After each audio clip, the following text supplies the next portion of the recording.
ദേവകീ നന്ദനായ ച ഗോവിന്ദായ നമോ നമ. നന്ദഗോപരുടെ ഉണ്ണിയായിട്ടുള്ള ശ്രീകൃഷ്ണ ഭഗവാനെ ഞാനിതാ നമസ്കരിക്കണു. കൃഷ്ണൻ കറുത്ത നിറത്തിലുള്ള ഒരു ഉണ്ണിയായ ഭഗവാനെ ഞാൻ നമസ്കരിക്കണു. എല്ലാവരെയും തന്നിലേക്ക് ആകർഷിക്കുന്നവൻ എന്നൊരർത്ഥമുണ്ട് കൃഷ്ണൻ എന്നുള്ള വാക്കിന്. കരുഷതി ഇത് കൃഷ്ണ, എല്ലാവരെയും ആകർഷിക്കുക. ആ കൃഷ്ണൻ തന്റെ ലീലകളിലൂടെ കളികളിലൂടെയാണ് എല്ലാവരെയും നമ്മളിലേക്ക് ആകർഷിച്ചിട്ടുള്ളത്. ആ കൃഷ്ണനെ നമസ്കരിക്കണോ. നന്ദഗോപരുടെ ഉണ്ണിയായിട്ടാണ് വളർന്നത്. വസുദേവപുത്രൻ എന്നുള്ളതിനേക്കാൾ കൂടുതൽ നന്ദകുമാരൻ, നന്ദലാല എന്നുള്ള പേരിലാണ് ആ കണ്ണനെ അറിയുന്നത്. യശോദയ്ക്ക് ആണ് കണ്ണനെ ഏറ്റവും കൂടുതൽ വാത്സല്യിക്കാനായിട്ട് സാധിച്ചിട്ടുള്ളത്. ജനിച്ച അന്ന് തന്നെ ദേവകി വിട്ടുകൊടുക്കുകയുണ്ടായത്. കുന്തിദേവി പറയുകയാണ്, ദേവകിയുടെ 6 പുത്രന്മാരെ കംസൻ കൊല്ലുമ്പോഴും കൃഷ്ണ നീ ഒന്നും ചെയ്തിട്ടില്ല. ഓരോ കുട്ടികളെയും കൊല്ലുമ്പോ ഒന്നോട്ടെ എന്ന് വിചാരിക്കുക ഉണ്ടായത്. പക്ഷേ കുന്തിദേവിയുടെ 6 പുത്രന്മാരെ രക്ഷിച്ചുകൊണ്ട് ഭഗവാൻ ഇപ്പോഴും ഉണ്ടായിട്ടുണ്ട്. കുന്തിദേവിയുടെ ആദ്യപുത്രനാണ് കർണൻ.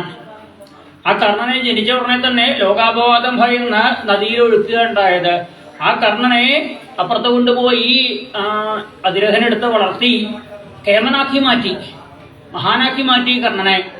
കൃഷ്ണ നിന്റെ അനുഗ്രഹമില്ലെങ്കിൽ വെള്ളത്തിൽ ഒഴുകുന്ന ഒരാൾക്ക് രക്ഷ കിട്ടുമോ ചോദിക്കുക. കൃഷ്ണനാണ് അവിടെ രക്ഷിച്ചത്. പിന്നെ യുധിഷ്ഠിരൻ, ഭീമസേനൻ, അർജുനൻ തുടങ്ങിയ 3 മക്കള്. പിന്നെ നകുല സഹദേവന്മാര് മാദ്രിയുടെ മക്കളാണെങ്കിലും ആ മാദ്രി മരിച്ചതിന് ശേഷം കുന്തിദേവി സ്വന്തം മക്കളെ പോലെ ഒരു വ്യത്യാസവും ഇല്ലാണ്ട് വളർത്തിക്കൊണ്ടു വന്നു.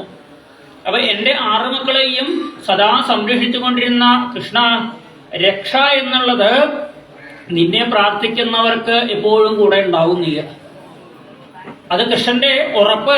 ഭക്തന്മാരാണ് ഭഗവത് അനുഗ്രഹത്തെ കുറിച്ച് നമുക്ക് പറഞ്ഞു തരുന്നത്. കുന്തി മാതാവ് സ്വന്തം അനുഭവം കൊണ്ടാണ് പറഞ്ഞു തരുന്നത്. ഞാൻ എന്റെ അനുഭവം കൊണ്ട് പറയുകയാണ്, നിങ്ങൾ കൃഷ്ണനെ പ്രാർത്ഥിച്ചോളൂ, ഓരോരുത്തരും ആ കൃഷ്ണൻ രക്ഷയ്ക്കായിട്ടുണ്ടാവും എന്ന്.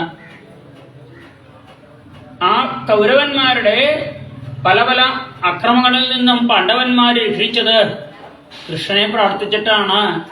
കൃഷ്ണനെ സ്നേഹിച്ചുകൊണ്ട് കൃഷ്ണൻ പറയുന്നത് കേട്ട് കൃഷ്ണനെ അനുസരിച്ചുകൊണ്ട് കഴിഞ്ഞോളൂ എന്നാണ്. ആ കണ്ണനോട് പ്രേമം കാണിക്കണം, കണ്ണനോട് അടുപ്പം കാണിക്കണം, കണ്ണന്റെ കൂടെ കൂടണമെന്നാണ് കുന്തി മാതാവ് തന്റെ മക്കൾക്ക് പഠിപ്പിച്ചു കൊടുത്തിട്ടുള്ളത്. മറുഭാഗത്ത് ഗാന്ധാരി മാതാവ് തന്റെ 100 കുട്ടികൾക്ക് രക്ഷപ്പെടാനുള്ള മാർഗം ധർമ്മമാണ് എന്ന് പറഞ്ഞു കൊടുത്തിട്ടുണ്ടോ ചോദിച്ചാൽ, ഓരോ ദിവസവും യുദ്ധത്തിന് പോകുമ്പോൾ ദുര്യോധനൻ വന്ന് നമസ്കരിക്കും ഗാന്ധാരിയെ. ആ ഗാന്ധാരിയ സമയത്ത് യഥോ ധർമ്മസ്തോ ജയ, ധർമ്മം എവിടെയാണോ ഉള്ളത് അവിടെ ജയം ഉണ്ടാവും എന്നാ പറഞ്ഞു കൊടുത്തത്. അത് പറഞ്ഞു കൊടുത്തതേ ഉള്ളൂ. പക്ഷേ ധർമ്മം എന്താണെന്ന് പറഞ്ഞു കൊടുത്തിട്ടില്ല. കൃഷ്ണനെ ആരാധിക്കലാണ് ധർമ്മമെന്ന് ഗാന്ധാരി പറഞ്ഞു കൊടുത്തിട്ടില്ല. കുന്തി അങ്ങനെയല്ല ചെയ്തത്. കുന്തി കൃഷ്ണനെ ആരാധിച്ചോളൂ, ശ്രീകൃഷ്ണ ഭഗവാന്റെ അനുഗ്രഹം നേടുകയാണ് രക്ഷ എന്ന്. കൃഷ്ണനെ ആരാധിച്ചോളൂ, കൃഷ്ണനെ ആരാധിച്ചോളൂ എന്ന് സ്വയം ആരാധിച്ച് കാണിച്ചു കൊടുക്കുകയുണ്ടായിട്ടുണ്ട്. ഗാന്ധാരി അത് ചെയ്തിട്ടില്ല. ഭഗവാനെ ആരാധിച്ച് കാണിച്ചു കൊടുത്തിട്ടില്ല. കണ്ണ് കെട്ടിയതാണ് ഗാന്ധാരി, അന്ധയല്ല. ഭർത്താവിന് കണ്ണ് കാണില്ല എന്ന് വിചാരിച്ച് തനിക്ക് കണ്ണ് സുഖം വേണ്ട എന്ന് പറഞ്ഞ് കണ്ണ് കെട്ടുകയുണ്ടായത്. ശരിക്കും അങ്ങനെയല്ല വേണ്ടത്. കൃഷ്ണൻ കൂടെ ഉണ്ടാകുമ്പോൾ കൃഷ്ണനെ കാണാനായിട്ട് കണ്ണ് തുറക്കുകയല്ലേ വേണ്ടത്. കണ്ണ് കാണാത്ത ഭർത്താവിന് സഹായമായിട്ട് നിൽക്കുകയല്ലേ വേണ്ടത്. ഭർത്താവിന് കണ്ണ് കാണില്ല, അതുകൊണ്ട് എനിക്കും കണ്ണ് കാണണ്ട എന്ന് പറഞ്ഞുകൊണ്ട് അതാണ് കേമത്തം എന്ന് വിചാരിച്ചു. പക്ഷെ അതല്ല വേണ്ടിയിരുന്നത്. കാരണം ആ ഗാന്ധാരിയുടെ 100 മക്കളൊന്നും നേരെയായില്ല. മക്കളുടെ എണ്ണം മാത്രമേ അല്ലേ ഗാന്ധാരി. നമ്മുടെ നാട്ടിൽ അങ്ങനെ ഒരു മുളകിന് പേരുണ്ട്, ഗാന്ധാരി. ഇവിടെയൊക്കെ ഉണ്ടോ പറയണത്? കാന്താരിയല്ല, ഗാന്ധാരിയാണ്. കാരണം എന്താ വെച്ചാൽ ഒരു തവണ ഉണ്ടാവുമ്പോൾ 100-ലധികം മുളക് ഒന്നിച്ചുണ്ടാവും. ഒരു പുസ്തകത്തിൽ തന്നെ 100 കുട്ടികൾ ഉണ്ടാവുന്ന ഗാന്ധാരിയുടെ സ്വഭാവം കാണിക്കൊണ്ടാണ് ഗാന്ധാരി മുളക് എന്ന് പറയുന്നത്. അതിനെ ആൾക്കാർ ഉച്ചരിക്കാനുള്ള പ്രയാസം കൊണ്ട് ഗാന്ധാരി എന്നൊക്കെ ഉച്ചരിക്കാൻ നാവൊന്ന് വഴങ്ങണം, അക്ഷരങ്ങളൊക്കെ. അതുകൊണ്ട് കാന്താരി കാന്താരി എന്നാക്കി മാറ്റി. കാന്താരി മുളകല്ല, ഗാന്ധാരിയാണ്. അതിന് തീവ്രത കൂടും അല്ലേ. തീവ്രത കൂടുക. ചെറിയൊരു മുളക് മതി എരിവ് ഉണ്ടാവാൻ, ആകെ വിഷമത്തിലാവാൻ. എന്നാൽ അത് ഷുഗറിനൊക്കെ നല്ല മരുന്നാ പറഞ്ഞു കേട്ടോ. ഓരോ മുളക് കഴിച്ചു കഴിഞ്ഞാൽ ദിവസേന കഴിച്ചാൽ മതി, ഇത്ര ഷുഗർ ഉണ്ടാവില്ലേ. എങ്ങനെ കഴിക്കാൻ പറ്റുമോ ഓരോ മുളക്? ഓരോ കാന്താരി മുളക് എടുത്ത് കഴിക്കാൻ പറ്റുമോ? ഷുഗർ ഉണ്ടാവില്ല. കാരണം അതിന്റെ നേരെ വിപരീതമായിട്ടുള്ള ഒരു മധുരത്തിന്റെ നേരെ വിപരീതമായിട്ടുള്ള കഠിനമായ എരിവാണല്ലോ. എന്തായാലും ആ എരിവിനെ കുറിച്ച് നോക്കിയിട്ടല്ല, എണ്ണത്തെ കുറിച്ച് നോക്കിയിട്ടാണ് ആ മുളകിന് അങ്ങനെ ഒരു പേര് വന്നതാണ്. അതിൽ 1-2 മുളകായിട്ട് ഉണ്ടാവില്ല. ഉണ്ടാവുകയാണെങ്കിൽ മിനിമം 100 ഉണ്ടാവും. ഗാന്ധാരിക്കട്ട പ്രഭു തന്നെയല്ലേ ഇവിടെ 100 മക്കളായിട്ടുണ്ടായത്. ഗാന്ധാരി എന്തേ ചെയ്തുള്ളൂ? ധർമ്മമേ ജയിക്കുള്ളൂ എന്ന് പറഞ്ഞു. പക്ഷെ ധർമ്മം എന്താ പറഞ്ഞു കൊടുത്തില്ല. അങ്ങനെ ആവരുത് എന്ന് പറയുക. അമ്മമാര് എന്താണ് വേണ്ടത് എന്ന് കാണിച്ചു കൊടുക്കണം. പറഞ്ഞില്ലേ, രാവിലെ 6 മണിക്ക് ഇവിടെ വന്നു കഴിഞ്ഞാൽ 19 കുടം പാല് കൊണ്ട് ഭഗവാനെ അഭിഷേകം ചെയ്യേണ്ടത് അമ്മമാര്, അച്ഛന്മാര് കുട്ടികളെ കൂട്ടിക്കൊണ്ടുവന്ന് കാണിച്ചു കൊടുക്കണം. അമ്പലങ്ങളിലൊക്കെ വല്ലപ്പോഴുമാണ് ഒന്നിച്ച് 19 കുടം കൊണ്ട് പാല് കൊണ്ട് അഭിഷേകം ഉണ്ടാവുക. അത് തന്നെ അവിടെ മുമ്പിൽ നിന്ന് തൊഴാനും പറ്റില്ല. കാരണം ധാരാളം ആൾക്കാർ തൊഴാണ്ടാവുമ്പോൾ മാറൂ എന്ന് പറയും. ഒന്നിങ്ങനെ കണ്ടുപോകാനേ പറ്റുള്ളൂ. ഇവിടെ അങ്ങനെയല്ല അല്ലേ? എത്ര പേർക്ക് വന്നു കഴിഞ്ഞാലും നിന്ന് ആരും ഇവിടുന്ന് മാറിപ്പോകാൻ പറയില്ല. നല്ലോണം തൊഴുതോളൂ, ഉറക്കമൊക്കെ നാമം ജപിച്ച് തൊഴുതോളൂ എന്നേ പറയുള്ളൂ. നാളെ ഞായറാഴ്ചയാണ്, നാളെങ്കിലും കൊണ്ടുവന്ന് കുട്ടികളെ കാണിച്ചു കൊടുക്കുക ഭഗവാൻ ആ ഒരു പാലഭിഷേകം. എത്ര ധന്യമാണോന്നറിയോ? മനസ്സ് ശുദ്ധാവാൻ ഏറ്റവും കേമായിട്ടുള്ളതാണ് ഗുരുവായൂരപ്പന് പാലഭിഷേകം ചെയ്യുക എന്ന് പറഞ്ഞു കഴിഞ്ഞാല്.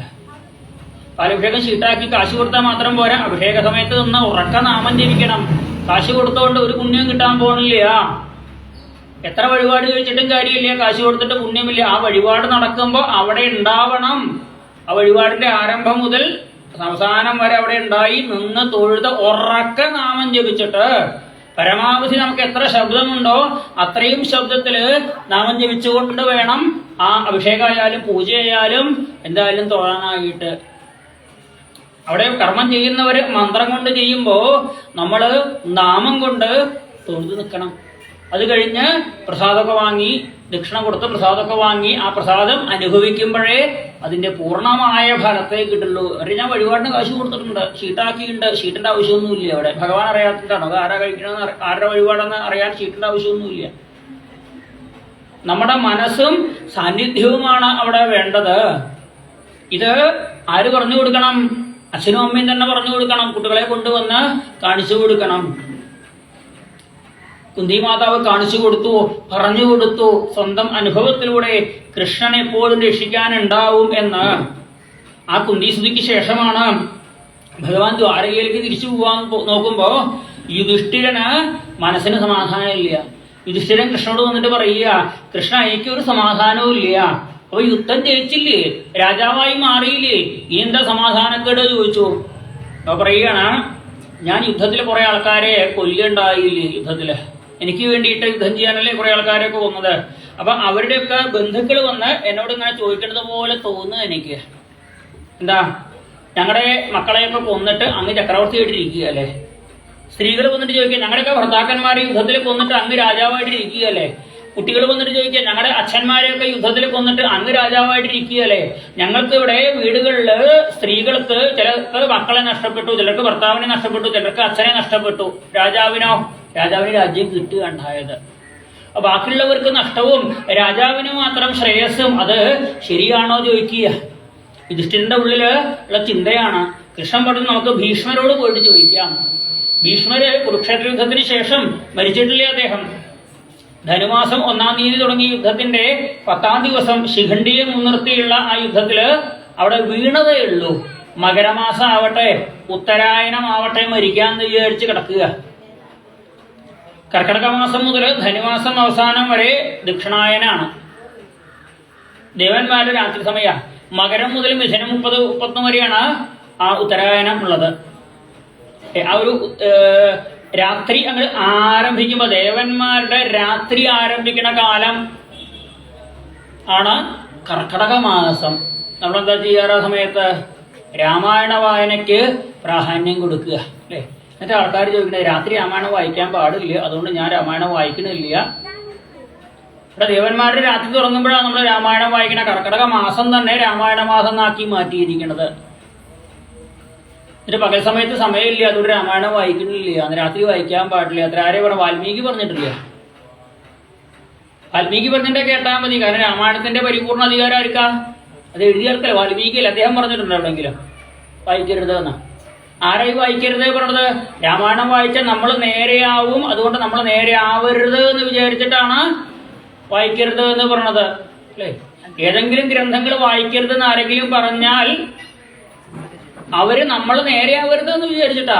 കാരണം നമ്മുടെ ഗ്രന്ഥങ്ങൾ മുഴുവൻ ടീച്ചർമാർ എഴുതി വെച്ചത് വായിക്കാണ്ടിരിക്കാനാണോ? അങ്ങനെയാണെങ്കിൽ എഴുതേണ്ട ആവശ്യമുണ്ടോ അവർക്ക്?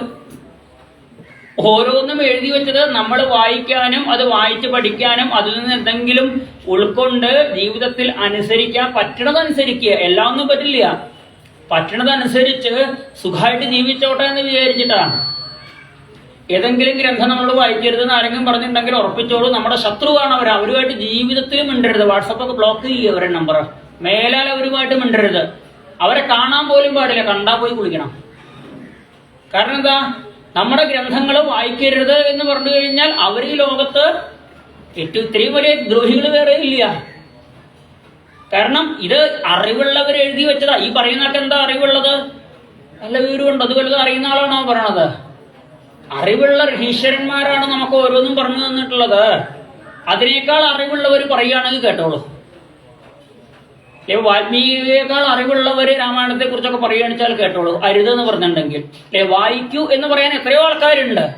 അത് കേൾക്കാൻ ആരുമില്ല. ആരെങ്കിലും ഒരാൾ അരുതെന്ന് പറയുമ്പോഴേക്കും മടക്കി വെക്കാൻ സമാധാനമായി. അരുതെന്ന് പറഞ്ഞൂല്ലോ. അരുതെന്ന് പറഞ്ഞാൽ അനുസരിക്കാനല്ലേ? കുട്ടികളൊക്കെ ചെറുപ്പത്തിൽ ശീലിക്കാതെ പഠിച്ചത് മതി പോയി കളിച്ചോളൂ എന്ന് പറഞ്ഞു കഴിഞ്ഞാൽ എന്താ സന്തോഷം. പെട്ടെന്ന് മടക്കി വയ്ക്കും പുസ്തകമൊക്കെ അല്ലേ. എന്നാ പോയി പഠിക്കൂ എന്ന് പറഞ്ഞാൽ പലതവണ പറയണം അല്ലേ. കളിച്ചത് മതി പോയി പഠിക്കൂ. വേറെ 5 മിനിറ്റ് കൂടി ഇപ്പൊ വരാ. അവർക്ക് പഠിക്കൂ എന്ന് പറഞ്ഞാൽ അവർക്ക് മടി. എന്നാൽ പഠിച്ചത് മതി ഈ സമയത്ത് കളിച്ചോളൂ എന്ന് പറഞ്ഞു കഴിഞ്ഞാൽ തയ്യാറാണ്. ഇതുപോലെ ആവരുത്. നമ്മുടെ ആധ്യാത്മിക ഗ്രന്ഥങ്ങള് ഓരോന്നും വായിക്കാൻ വേണ്ടിയിട്ടാണ്, അത് പഠിക്കാൻ വേണ്ടിയിട്ടാണ്. അത് വായിക്കുമ്പോഴും കേൾക്കുമ്പോഴും പഠിക്കുമ്പോഴും നമ്മൾക്ക് നേരെയാവാനുള്ള മാർഗം ഒന്നുറപ്പല്ലേ. നമ്മള് രാമായണം വായിക്കാൻ ഇരുന്നു കഴിഞ്ഞാൽ ആ സമയത്ത് വേണ്ടാത്തൊന്നും പറയില്ല എന്ന് ഉറപ്പല്ലേ. അത്രയും സമയം നല്ല ചിന്ത നമ്മളിൽ വരുന്നില്ലേ. ഇനി വേറൊരു ഗുണമില്ല എന്നുണ്ടെങ്കിലും രാമായണം വായിച്ചിട്ട് ഗുണമൊന്നുമില്ല. ഇല്ല, വേണ്ട. ഇനി പ്രത്യേകിച്ചൊരു ഗുണം കിട്ടാൻ വേണ്ടിയിട്ടൊന്നുമില്ല വായിക്കണത്. വാൽമീകി എഴുതി വെച്ചത് കഥ അറിയാൻ വേണ്ടിയിട്ടാണ്. വായിച്ചോളൂ. ഗ്രന്ഥങ്ങൾ ഏതായാലും വായിക്കാനായിട്ട് എഴുതാനായിട്ട് ആചാര്യന്മാർ തയ്യാറായത് എല്ലാവർക്കും നന്നാവാൻ വേണ്ടിയിട്ടാണ്. ഒരാൾക്കും ഒരു വിഷമം വരരുത്. വിഷമങ്ങളിൽ നിന്ന് രക്ഷപ്പെടുമ്പോൾ ഈ വേണ്ടാത്ത കാര്യങ്ങളെ കുറിച്ച് ചിന്തിക്കുമ്പോഴാണ് ദുഃഖം ഉണ്ടാവുന്നത്. നമുക്ക് ഇപ്പോ ഏതെങ്കിലും ചില സ്ഥലത്ത് എത്തിക്കഴിഞ്ഞാൽ ചിലപ്പോ അവിടെ വെച്ചിട്ട് നമുക്ക് ചിലപ്പോ ചില ദുരനുഭവങ്ങൾ ഉണ്ടായിട്ടുണ്ടാവും അല്ലെ. ആ കാര്യത്തെ കുറിച്ച് ചിന്തിച്ചാൽ ദുഃഖം വരും. ചിന്തിക്കേണ്ട പോരെ. നമ്മുടെ പല ആൾക്കാരും ചില മരിച്ചു പോയിട്ടുണ്ടാവും. അയ്യോ എന്റെ കുട്ടിക്കാലത്ത് തന്നെ എന്നൊരു ബന്ധു മരിച്ചുപോയി, കുട്ടിക്കാലത്ത് ഒരു കൂട്ടുകാരൻ മരിച്ചുപോയി, അല്ലെങ്കിൽ അങ്ങനെയുള്ള എന്തെങ്കിലുമൊക്കെ ചില അനുഭവങ്ങൾ ഉണ്ടെങ്കിൽ അത് കഴിഞ്ഞു പോയി. എന്നോ കഴിഞ്ഞു പോയത്. അതിനെക്കുറിച്ച് ചിന്തിക്കാണ്ട് സന്തോഷം തരുന്ന എത്ര കാര്യങ്ങൾ ജീവിതത്തിലുണ്ട്. സന്തോഷം തരുന്ന കാര്യങ്ങൾ ധാരാളം ഉണ്ടായിട്ടും ഈ സങ്കടം തരുന്ന കാര്യങ്ങളെ കുറിച്ച് തന്നെ ചിന്തിക്കേണ്ട ആവശ്യമുണ്ടോ? എന്താണ് നമ്മുടെ സങ്കടത്തിന് കാരണം എന്ന് വെച്ച് കഴിഞ്ഞാൽ നമ്മുടെ ചിന്തയാണ് കാരണം. ആ ചിന്തയെ ഈശ്വരനിലേക്ക് തിരിച്ചുവിടുകയാണ് ഗ്രന്ഥങ്ങൾ ഓരോന്നും ചെയ്യുന്നത്. രാമായണമായാലും മഹാഭാരതമായാലും ഭാഗവതമായാലും ഏത് ഗ്രന്ഥമായാലും അത് വായിക്കുന്ന സമയം നമ്മുടെ ചിന്ത ഈശ്വരനിലേക്ക് കൊണ്ടുവരും. ഈശ്വരനിലേക്ക് ചിന്ത വന്നാൽ ഉണ്ടാവുന്നതാണ് ഐശ്വര്യം. ഈശ്വര ചിന്ത കൊണ്ട് നേടിയെടുക്കുന്നതാണ് ഐശ്വര്യം. ആ ഐശ്വര്യത്തെ എല്ലാവരിലേക്കും എത്തട്ടെ എന്ന് വിചാരിച്ചു തന്നെയാണ് അറിവുള്ള മഹത്തുക്കളുണ്ടൊരു പരമാർത്ഥമരുൾ ചെയ്തിരിക്കുന്നു. എളുതായിട്ടു മുക്തി ലഭിപ്പാനായി ചെവി തന്നിതു കേൾപ്പിനെല്ലാവരും. അറിവുള്ളവർ പറഞ്ഞു വെച്ചതിനെ കേൾക്കൂ എന്ന് പറയുക. കൃഷ്ണൻ പറയുകയാണ്, ഭീഷ്മര് ശരശയ്യയിൽ അവിടെ കിടക്കുകയാണ്. മകരമാസം ആവട്ടെ മരിക്കാമെന്ന് വിചാരിച്ചിട്ട് സ്വച്ഛന്ത മൃത്യു എന്ന അനുഗ്രഹം കിട്ടിയ ആളാണ് അദ്ദേഹം ഭീഷ്മര്. അതുകൊണ്ട് അദ്ദേഹത്തെ പോയിട്ട് കാണാം. പാണ്ഡവന്മാരെയും കൂട്ടി കൃഷ്ണൻ നേരെ ചെന്നു ഭീഷ്മരുടെ അടുത്തേക്ക്. ഹൃദിസ്ഥം പൂജയാമാസ. ഭീഷ്മര് അങ്ങനെ കിടക്കുമ്പോ ഭഗവാനെ കണ്ടു. ഭഗവാനെ കണ്ട് മനസ്സുകൊണ്ട് പൂജിച്ചു. പാണ്ഡവന്മാരെ നോക്കിയിട്ട് പറഞ്ഞു, അഹോ കഷ്ടമഹോ അന്യായം യദ്യൂയം ധർമ്മനന്ദന ജീവിതം നർഹത ക്ലിഷ്ടം വിപ്രധർമാച്യുതാശ്രയ. പാണ്ഡവന്മാരെ, നിങ്ങൾക്ക് എത്ര ദുഃഖമാണോ നിങ്ങൾക്ക് അനുഭവിക്കേണ്ടി വന്നത് ചോദിക്കുക. ഒരുപാട് ദുഃഖങ്ങൾ നിങ്ങൾ അനുഭവിച്ചു. ഇതിന് നിങ്ങൾക്ക് അർഹതയുണ്ടോ ചോദിക്കുക. ധർമ്മസുതനാണ്, ധർമ്മദേവന്റെ മകനാണ് യുധിഷ്ഠിരൻ. അധർമ്മം ഒന്നും ചെയ്യില്ല, എന്നിട്ട് ദുഃഖം. ഗദാപാണി മൃഗോദര, ഗദാപാണിയായിട്ട് ഭീമസേനൻ കൂടെയുണ്ട്, എന്നിട്ട് ദുഃഖം. ഗാണ്ഡീവോ അർജുന, ഗാണ്ഡീവം ധരിച്ചുകൊണ്ട് അർജുനൻ കൂടെയുണ്ട്, എന്നിട്ടും ദുഃഖം. സുഹൃത്ത് കൃഷ്ണ, കൂട്ടുകാരനായിട്ട് ആരുണ്ട്? അമ്മാവന്റെ മകനായിട്ട് ശ്രീകൃഷ്ണൻ കൂടെയുണ്ട്. തതോ വിപത്, എന്നിട്ട് നിങ്ങൾക്ക് ആപത്ത് പറ്റണമല്ലോ. എത്രയെത്ര ആപത്തുകള് ആ പാണ്ഡവന്മാർക്ക് സംഭവിച്ചു എന്ന് ചോദിക്കുക. എത്ര ആപത്ത് സംഭവിച്ചു പാണ്ഡവന്മാർക്ക്? കൃഷ്ണൻ കൂടെ ഉണ്ടായിട്ട് നിങ്ങൾക്ക് ആപത്തോ? ഭീഷ്മര് പറയണോ? അതെ യുധിഷ്ഠിര, നിങ്ങൾക്ക് യഥാർത്ഥത്തിൽ ആപത്ത് പറ്റിയിട്ടില്ല എന്ന് പറയുക. ഒരാപത്തും പറ്റിയിട്ടില്ല. എന്താ കാരണം? നിങ്ങൾക്ക് പറ്റുന്ന ആപത്തുകളിൽ നിന്നെല്ലാം നിങ്ങൾ രക്ഷപ്പെട്ടിട്ടുണ്ട് എന്ന് പറയുക.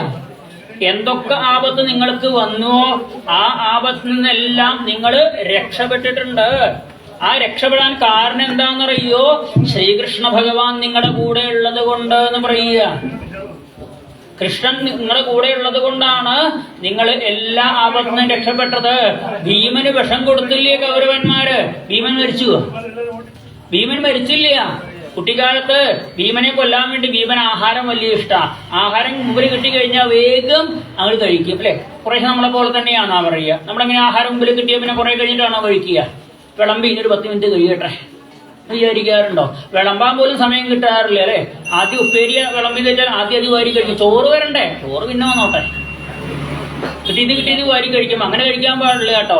എന്തൊക്കെയാണോ നമുക്ക് വിളമ്പാനുള്ളത് അത് മുഴുവൻ വിളമ്പി കഴിഞ്ഞതിന് ശേഷമേ ആ കഴിക്കാനായിട്ട് പാടുള്ളൂ.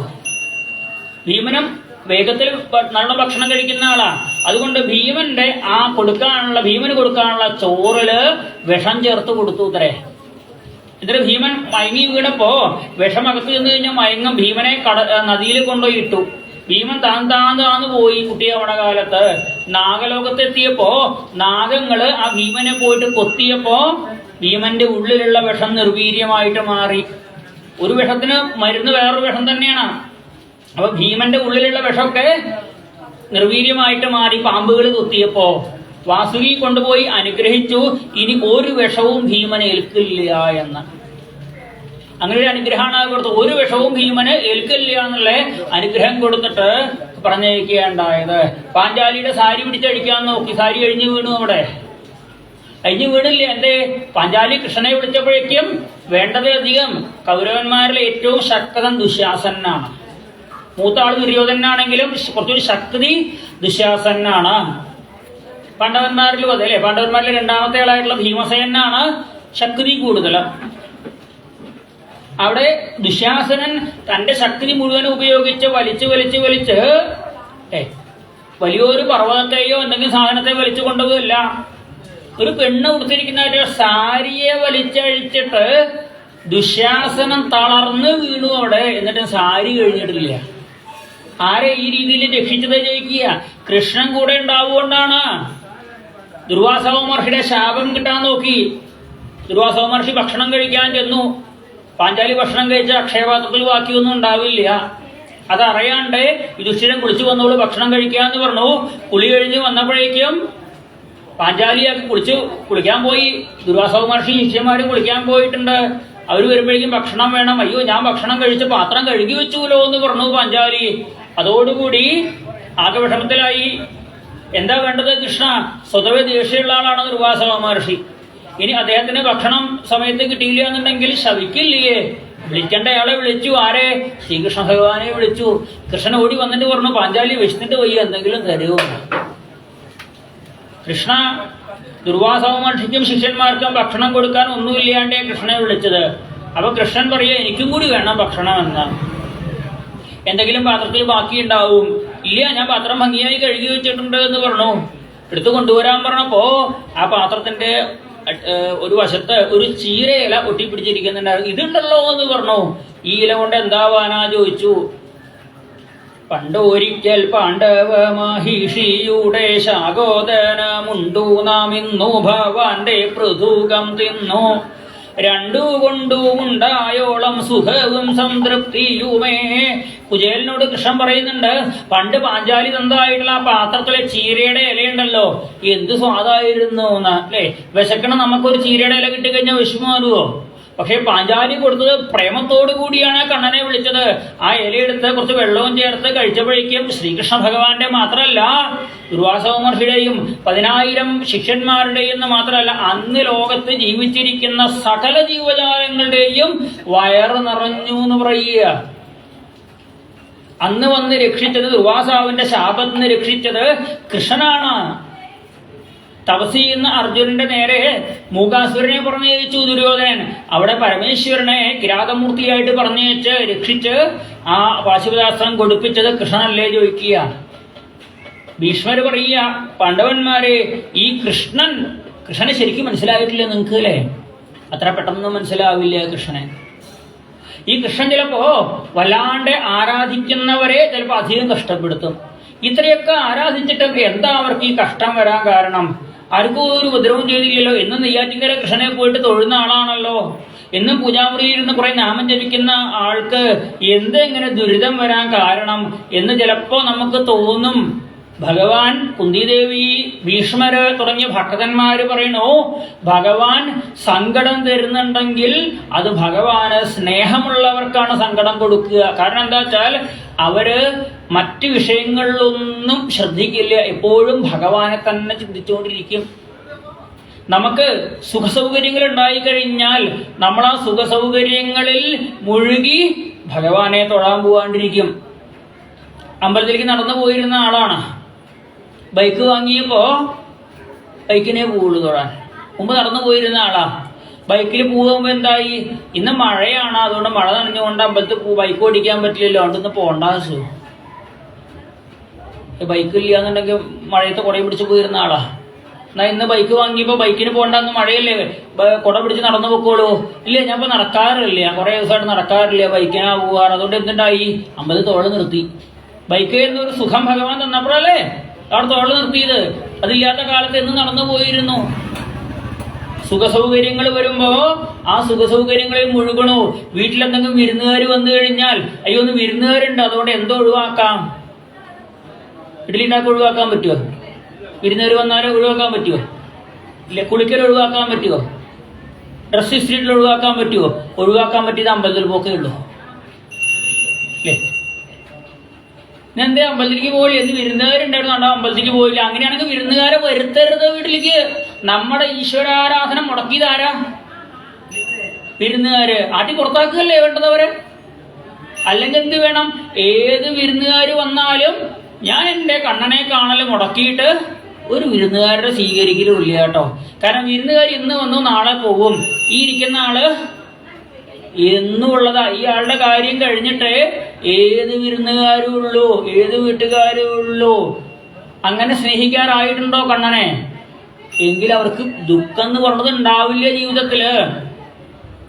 ആര് വന്നു കഴിഞ്ഞാലും, എത്ര വെയിലായാലും മഴയായാലും, ഒരു നേരമെങ്കിലും കാണാതെ വയ്യന്റെ ഗുരുവായൂരപ്പാ നിൻ ദിവ്യരൂപം, ഒരു മാത്രയെങ്കിലും കേൾക്കാതെ വയ്യ നിൻ മുരളി പൊഴിക്കുന്ന ഗാനാലാപ. ആ ഭഗവാനെ കാണൽ ഒഴിവാക്കിയിട്ട് ഇപ്പൊ സഹസ്രനാമം ജപിക്കുന്നവരാണ്, അല്ലെങ്കിൽ പൂജാമുറിയിൽ ഇരുന്ന് കുറച്ച് നാമജപം ഉണ്ടാവൂലോ, നമുക്കൊരു ക്രമം ഉണ്ടാവൂലോ, അച്ഛനോ മുത്തശ്ശനൊക്കെ പഠിപ്പിച്ച് വന്ന, അല്ലെങ്കിൽ നമ്മൾ തന്നെ ഉണ്ടാക്കിയെടുത്ത ഒരു ചിട്ട, രാവിലെ ഒരു അരമണിക്കൂർ നാമം ജപിക്കുക, അല്ലെങ്കിൽ വൈകുന്നേരം ഒരു 3/4 മണിക്കൂർ സമയം നമ്മൾ ഉണ്ടാവും, ചിട്ടപ്പെടുത്തി വെച്ചിട്ടുണ്ടാവൂലോ.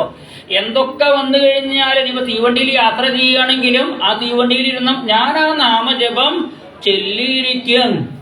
എന്ത് ബഹളായാലും ശരി. ഇപ്പൊ കല്യാണത്തിന് വേണ്ടി വേറൊരു കുടുംബക്കാരുടെ വീട്ടിൽ പോയി വിചാരിക്കുക, എന്തോ ഒഴിവാക്കരുത്, ആ നാമജപ കാര്യങ്ങൾ ഒഴിവാക്കരുത്. സമയമായി കഴിഞ്ഞാൽ അതെ അവിടെ കല്യാണത്തിന് തലേദിവസം ഫോട്ടോ എടുക്കാനൊക്കെ ആൾക്കാർ നിൽക്കുക. അതെ ആരെന്ത് വേണമെങ്കിൽ എടുത്തോട്ടെ, ഞാൻ ഒരു അരമണിക്കൂർ കഴിഞ്ഞിട്ട് അങ്ങോട്ട് വരുള്ളൂ. ഇങ്ങടാ പോണാ, ഞാൻ നാമം ജപിക്കാൻ പോവാ. കല്യാണ വീട്ടിൽ പോയി കഴിഞ്ഞാൽ ഇപ്പൊ ബന്ധുക്കളുടെ കല്യാണമൊക്കെ ആകുമ്പോൾ നേരത്തെ പോകേണ്ടി വരും. അവിടെ ഉണ്ടാവില്ലേ വിളക്ക് വെക്കുന്ന ഒരു സ്ഥലം ഉണ്ടാവൂലോ എവിടെയെങ്കിലും. അല്ലെങ്കിൽ ഏതെങ്കിലും ഒരു മൂലയ്ക്ക് പോയിരുന്ന് ആ നിത്യമുള്ള നാമജപം അത് മുടക്കാണ്ട് ജപിക്കാൻ നമുക്ക് പറ്റുന്നുണ്ടോ എങ്കിൽ ആ കൃഷ്ണന്റെ അനുഗ്രഹം എപ്പോഴും നമുക്കുണ്ട്. അല്ലെങ്കിൽ എന്തെങ്കിലും കാരണം പറഞ്ഞുകൊണ്ട് നാമജപം ഒഴിവാക്കുന്ന മനസ്സാണെങ്കിൽ എപ്പോഴും വീണുകൊണ്ടിരിക്കും, എപ്പോഴും അപകടം പറ്റിക്കൊണ്ടിരിക്കും. ചെയ്യുന്ന കാര്യങ്ങളിലൊന്നും മനസമാധാനം കിട്ടില്ല. കുറെ കർമ്മം ചെയ്യുണ്ടാവും, അതിലൊന്നും സമാധാനം കിട്ടുന്നുണ്ടാവില്ല. ഏറ്റവും വലിയ സമ്പത്ത് എന്ന് പറഞ്ഞു കഴിഞ്ഞാൽ മനസമാധാനമാണ്. അവിടെ കർമ്മങ്ങൾ കുറെ ചെയ്തുകൊണ്ട് കാര്യമില്ല. അതെ, ഒരു വിശ്രമവും ഇല്ലാണ്ട് പണിയെടുത്തോണ്ടിരിക്കുക, എന്നിട്ടോ ഒരു സമാധാനവും ഇല്ല. എന്നാ പണിയെടുക്കാണ്ടിരുന്നാ പോരെ? സമാധാനം കിട്ടാത്ത പണി എന്തിനാ എടുക്കണത്? സമാധാനം കിട്ടുന്ന പണി വല്ലതുകൊണ്ടെങ്കിൽ അതെടുത്താൽ മതി. ചിലർ പറയും കുറെ പണിയെടുത്തു ഞാൻ, എന്നിട്ടോ ഗുണമൊന്നും ഉണ്ടായില്ലേ. എന്നാ നിർത്തിക്കൂടെ പണി? എന്ത് പണി ചെയ്യുമ്പോഴും അതിന്റെ അപ്പുറത്തൊരു ഗുണമുണ്ടാവണം. ദോഷം ഉണ്ടാവണ പണിയാണെങ്കിൽ ചെയ്യേണ്ട കാര്യമുണ്ടോ? ഒരു പണിയെടുക്കാണ്ട് വെറുതെ ഇരുന്നൂടെ, കൈ കെട്ടിരുന്നൂടെ? ഏത് പണി ചെയ്യുമ്പോഴും അതുകൊണ്ട് ഗുണം ഉണ്ടാവണം, ഇല്ലെങ്കിൽ അപ്പം നിർത്തണം. ചിലർ പറയില്ലേ 4 തവണ ഞാൻ പരീക്ഷ എഴുതി എന്നിട്ടും ജയിച്ചില്ല, ഇനിയും പോയി എഴുതേണ്ട ആവശ്യമുണ്ടോ? ജയിക്കുമെന്ന് ഉറപ്പുണ്ടെങ്കിൽ 4ാമത്തെ തവണയെങ്കിലും ജയിക്കണം അല്ലേ?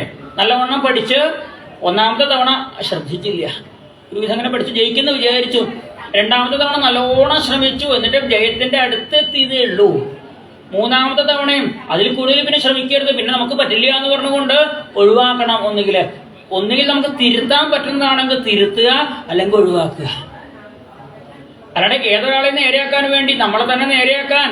ഇപ്പോൾ ഭാഗവതം വായിക്കാനാണ് പുറപ്പെടുന്നത്. ഭാഗവതം വായിക്കാനായിട്ട് കിളിപ്പാട്ടെടുത്ത് വായിച്ചു നോക്കി, ആ കിളിപ്പാട്ട് വായിക്കാൻ പറ്റുന്നുണ്ട്.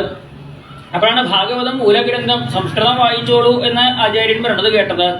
പുസ്തകമൊക്കെ വാങ്ങിയിട്ട് വായിക്കാൻ നോക്കുമ്പോൾ വായിക്കാൻ കുഴപ്പമില്ല, കുറേശ്ശെ വായിക്കാൻ പറ്റുന്നുണ്ട്. എന്നാ വായിച്ചോളൂ. ഇനിയല്ല, ഇത് വായിച്ചിട്ട് ഈ കിളിപ്പാട്ട് വായിച്ച് ശീലിച്ചവർക്ക് ഇപ്പൊ സംസ്കൃതം വായിക്കുമ്പോൾ ചിലപ്പോ അയ്യോ ഇത് വായിച്ചിട്ട് ശരിയാവണില്ല, വേണ്ട, ആ കിളിപ്പാട്ട് തന്നെ എടുത്ത് വായിച്ചോളൂ. 2 ഭാഗവതം തന്നെയാണ്, ഭഗവാന്റെ കഥകൾ തന്നെയാണ്, കുഴപ്പമൊന്നുമില്ല. പറ്റിയാണെങ്കിൽ മൂലഗ്രന്ഥം തന്നെ വായിക്കുക. ഇതാവുമ്പോ വേദവ്യാസ മഹർഷി എഴുതിയ അതേ വാക്കുകളാണ്. കിളിപ്പാട്ടാവുമ്പോ ഇതിന്റെ സാരത്തെ എഴുത്തച്ഛൻ മലയാളത്തിലേക്ക് തർജ്ജമ ചെയ്തതാണ്. 2ഉം ഭഗവാന്റെ കഥകൾ തന്നെയാണ്. 2നും പ്രാധാന്യം ഒരുപോലെ തന്നെയാണ്. ഒന്ന് കേമം, ഒന്ന് മോശം, അങ്ങനെ ഇല്ല അല്ലേ? ഇപ്പോ കം ഹിയർ എന്ന് പറഞ്ഞാലും ഇവിടെ വരൂ എന്ന് പറഞ്ഞാലും ഇതറാവൂ എന്ന് പറഞ്ഞാലും അർത്ഥം ഒന്ന് തന്നെയല്ലേ, ഭാഷ മാറണമെന്നേ ഉള്ളൂ. ഗെറ്റ് ഔട്ട് എന്ന് പറഞ്ഞാലും ഇറങ്ങിപ്പോടാന്ന് പറഞ്ഞാലും അർത്ഥം ഒന്ന് തന്നെയാണ്. ഭാഷ മാറി എന്ന് വിചാരിച്ചിട്ട് അതിന്റെ ചെയ്യേണ്ടതൊന്ന് തന്നെയാണ്. ഭാഗവതം ആ മലയാളത്തിലുള്ള തർജ്ജമയായിട്ടുള്ള കിളിപ്പാട്ടായാലും ഇനി ഭാഗവതത്തിലെ ഓരോ ശ്ലോകത്തിന്റെയും സാരം അതേപോലെ മലയാളത്തിലേക്ക് തർജ്ജമ ചെയ്തൊരു പുസ്തകമുണ്ട്. സുബ്രഹ്മണ്യൻ തിരുമുമ്പ് എഴുതിയ മാതൃഭൂമി പ്രസിദ്ധീകരിച്ചിട്ടുണ്ട്. അപ്പോൾ അത് വായിച്ചു കഴിഞ്ഞാലും ഭാഗവതത്തിന്റെ ഒരു ശ്ലോകത്തിന്റെ അതേ വൃത്തം, അതേ അർത്ഥം ആയിട്ട് പുസ്തകം കിട്ടാണ്ടെന്ന്. ഏതായാലും മതി, ഏതെങ്കിലും ഒന്ന് വായിക്കണം, ഒന്നും വായിക്കാണ്ടിരിക്കരുത്. ഈ പത്രവും മാസികകളും മാത്രം വായിച്ചുകൊണ്ടിരുന്നാൽ പോരാ എന്നേ ഉള്ളൂ. ഒരു പത്രം എന്ന് പറഞ്ഞു കഴിഞ്ഞാൽ അമ്മയ്ക്ക് വേണ്ടി മാത്രമാണ്. ഇന്നലത്തെ പത്രം എടുത്തിട്ട് ഇന്ന് വായിച്ചുകൊണ്ടിരിക്കാറുണ്ടോ? 2-3 തവണ വായിക്കാറുണ്ടോ? ഇന്നലെ പത്രമാണ് ഞാൻ വായിച്ചതാ, അത് വായിച്ചതാണെന്ന് പറഞ്ഞു പിന്നെ വല്ല കടലാസ് പൊതിക്കാനോ നിലത്ത് ചവിട്ടാനോ ഒക്കെ ആയിട്ട് പലതിനും ഉപയോഗിക്കും. കാരണം പിന്നെ ഇതിന് ആവശ്യമില്ല. ഒരു ദിവസം കഴിഞ്ഞാല് സ്കൂളിൽ പഠിക്കുന്ന പുസ്തകമാണെങ്കിൽ കുട്ടികൾക്ക് 1 കൊല്ലം ആവശ്യമുള്ളൂ. അടുത്ത കൊല്ലം പഴയ പുസ്തകം തന്നെ എടുത്ത് പഠിക്കുകയോ ഇല്ല. അതൊക്കെ കൂടി വല്ല പഴയ കടലാസ് എടുക്കുന്നവർ വന്നാൽ എടുത്ത് കൊടുക്കുക. ഭാഗവതം അത് ഒരു ജന്മത്തിലേക്ക് മാത്രമല്ല, ജന്മജന്മാന്തരങ്ങളിലേക്കുള്ളതാണ്. ഈ ജന്മത്തിൽ മാത്രം ഈ ജന്മം പഠിച്ചതിന്റെ ബാക്കി അടുത്ത ജന്മത്തിൽ പഠിക്കാൻ അവസരം കിട്ടും. അടുത്ത തലമുറയ്ക്ക് അച്ഛൻ വാങ്ങി വെച്ച ഭാഗവതം അമ്മയ്ക്കും വായിക്കാം, മക്കൾക്കും വായിക്കാം, പേരക്കുട്ടികൾക്കും വായിക്കാം, എല്ലാവർക്കും വായിക്കാം. കുട്ടികളുടെ പുസ്തകം അമ്മയെ അച്ഛനടുത്ത് വായിക്കാറുണ്ടോ? നിന്റെ പുസ്തകം 6ാം ക്ലാസ്സിലെ പുസ്തകം കൊണ്ടുവരും, ഞാനൊന്ന് വായിച്ചു നോക്കട്ടെ എന്ന് പറഞ്ഞാൽ അച്ഛനമ്മയെ വായിക്കാറുണ്ടോ? വലിയ ഭാഗവതം അങ്ങനെയല്ല, അത് എല്ലാവർക്കും ഉള്ളതാണ്. എല്ലാവരും വായിക്കണം. ഗൃഹേ ഗൃഹേ ഭാഗവതം, എല്ലാ വീട്ടിലും വേണ്ടത് തന്നെയാണ് ഭാഗവതം ഗ്രന്ഥം. ഗ്രന്ഥം ഉണ്ടായാൽ മാത്രം പോരാ, അതിരുന്ന് വായിക്കുക വേണം. ശ്രീമദ് ഭാഗവതാഖ്യോയം, ഭാഗവതം പഠിക്കുക തന്നെ വേണം. ഈ ഭാഗവതം എന്ന് പറഞ്ഞാൽ ആരാ? പ്രത്യക്ഷ കൃഷ്ണ ഏവഹി. ഭീഷ്മര് പറയുകയാണ്, പാണ്ഡവന്മാരെ ഈ കൃഷ്ണൻ ആരാന്നറിയോ? സാക്ഷാൽ മഹാവിഷ്ണുവാണ് എന്ന് പറയുക. ഈ കൃഷ്ണന്റെ മഹത്വം എല്ലാവർക്കും ഒന്നും മനസ്സിലാവില്ല. 3 ആളെ മനസ്സിലാക്കിയിട്ടുള്ളൂ എന്നാണ് ഭീഷ്മര് പറയുന്നത്. അസ്യാനുഭാവം ഭഗവാൻ വേദഗുഹ്യതമം ശിവ ദേവർഷി നാരദ സാക്ഷാൽ ഭഗവാൻ കപിലോ നൃപ. കപിലവാസുദേവനും നാരദ മഹർഷിയും മഹാദേവനും മാത്രമേ കൃഷ്ണന്റെ മഹത്വം ശരിക്കും മനസ്സിലാക്കിയവരുള്ളൂ എന്നാണ്. ഈ കൃഷ്ണനെ ആരാധിച്ചോളൂ. ഭക്തിയാവേശ മനോയസ്മിൻ വാച എൻ നാമകീർത്തയൻ. ഏത് രീതിയിൽ? നാമം ജപിച്ചുകൊണ്ട് ഈ കൃഷ്ണനെ ആരാധിച്ചോളൂ. എല്ലാവർക്കും ചെയ്യാവുന്ന ഈശ്വരാരാധനയാണ്. 90 വയസ്സായിട്ട് മരിക്കാറായി കിടക്കയിൽ കിടക്കണ മുത്തശ്ശനും കുറേശ്ശെ അക്ഷരം പറയാൻ തുടങ്ങിയ കുട്ടിക്കും ഒരുപോലെ ജപിക്കാവുന്നതാണ് നാമം. മന്ത്രം ജപിക്കാൻ എല്ലാവർക്കും ഒന്നും പറ്റില്ല. ആ മന്ത്രം ജപിക്കേണ്ട രീതി അത് പഠിച്ചവർക്ക് തന്നെയേ പറ്റുള്ളൂ. ഇല്ലെങ്കിൽ വിപരീത അർത്ഥം ഉണ്ടാവും ചിലപ്പോ. അത് നല്ലവണ്ണം മന്ത്രം 12 കൊല്ലം ഉപാസന ചെയ്യുന്ന ഒരാളിൽ നിന്നും ഉപദേശമായി വാങ്ങി അത് നോക്കി പഠിക്കരുത്. മന്ത്രം ഒരിക്കലും പുസ്തകം നോക്കി പഠിക്കാൻ പാടില്ല. പുസ്തകം നോക്കി പഠിച്ചാൽ മന്ത്രം നേരാണോ ഉച്ചരിക്കാൻ പറ്റില്ല. മന്ത്രം ജപിക്കുന്നത് ഗുരുമുഖത്ത് നിന്ന് കേട്ടേ പഠിക്കണം. ഈ വേദം പഠിക്കുന്ന വേദപാഠശാലകളിലൊന്നും പഠിക്കാൻ പുസ്തകമൊന്നും ഉണ്ടാവില്ല. ഗുരുനാഥൻ അങ്ങനെ ചൊല്ലിത്തരും, അത് കേട്ട് പഠിക്കുക. നാമം അങ്ങനെയല്ല. നാമം പുസ്തകം നോക്കിയിട്ടോ അല്ലെങ്കിൽ കേട്ടിട്ടോ എങ്ങനെ വേണമെങ്കിലും പഠിക്കാം. ഏത് നാമം? 1 കോടി കോടി തവ തിരുനാമമുള്ളവയിൽ അരുതാത്തതില്ല ഹരിനാരായണായ നമ. ഏത് നാമായാലും വേണ്ടില്ല. നാമം ജപിച്ചോളൂ എന്ന് പറഞ്ഞ് ഒരു 1000 നാമം ഭീഷ്മര് പാണ്ഡവന്മാർക്ക് പറഞ്ഞു കൊടുത്തു. അതാണ് രാവിലെ നമ്മൾ ജപിക്കുന്ന വിഷ്ണു സഹസ്രനാമം. ഭീഷ്മര് പറഞ്ഞു കൊടുത്ത 1000 നാമങ്ങളാണ് മഹാഭാരതം ഭീഷ്മപർവത്തില്. ഇങ്ങനെ പാണ്ഡവന്മാർക്ക് രാജധർമ്മവും സ്ത്രീധർമ്മവും ഭഗവത് ധർമ്മങ്ങളൊക്കെ ഉപദേശിച്ചു കൊടുത്തതിന് ശേഷം ഭീഷ്മര് ഭഗവാനെ നോക്കി സ്തുതിക്കുകയാണ് അത്രേ. ഇതിമതിരുപകൽപ്പിത വിതൃഷ്ണ ഭഗവതി സത്വതപുംഗവേ വിഭോമ്നി സ്വസുതുപകതേ ക്വചിദ്വിഹർത്തും പ്രകൃതി ഉപേയുഷിയൽ ഭവപ്രവാഹ ത്രിഭുവനകമനം തമാലവർണം രവികരഗൗരവരാംബരം ദധാനേ വപുരളകുലാവൃതാനനാബ്ജം വിജയസഖേ രിതിരസ്തുമേ അനവദ്യ. ശ്രീകൃഷ്ണ ഭഗവാനെ, അങ്ങയുടെ മനോഹരമായിട്ടുള്ള രൂപം എന്തൊരു ഭംഗിയാ ചോദിക്കുക. എന്താ ഭഗവാന്റെ രൂപത്തിന്റെ ഭംഗി? കറുത്തിട്ടാണ് അത്ര. കറുത്ത നിറമാണ് കൃഷ്ണന്, എന്നാൽ നല്ല ഭംഗിയാണ് അതിനും അല്ലേ. ലോകത്തില് ഏറ്റവും വലിയ സുന്ദരന്മാര് എന്ന് പറഞ്ഞു കഴിഞ്ഞാൽ 2 പേരേ ഉള്ളൂ അത്രേ. 2 പേരേ ഉള്ളൂ സുന്ദരന്മാര് എന്ന് പറഞ്ഞു കഴിഞ്ഞാൽ. ഒന്ന് സാക്ഷാൽ സുന്ദരേശ്വരനായിട്ടുള്ള ശ്രീപരമേശ്വരൻ മഹാദേവനും ശ്രീകൃഷ്ണ ഭഗവാനും മാത്രമേ ഉള്ളൂ. ഇവർ രണ്ടും തമ്മിലുള്ള വ്യത്യാസം എന്താ വെച്ചാൽ മഹാദേവൻ നല്ല വെളുത്തിട്ടാണ് മഹാദേവൻ.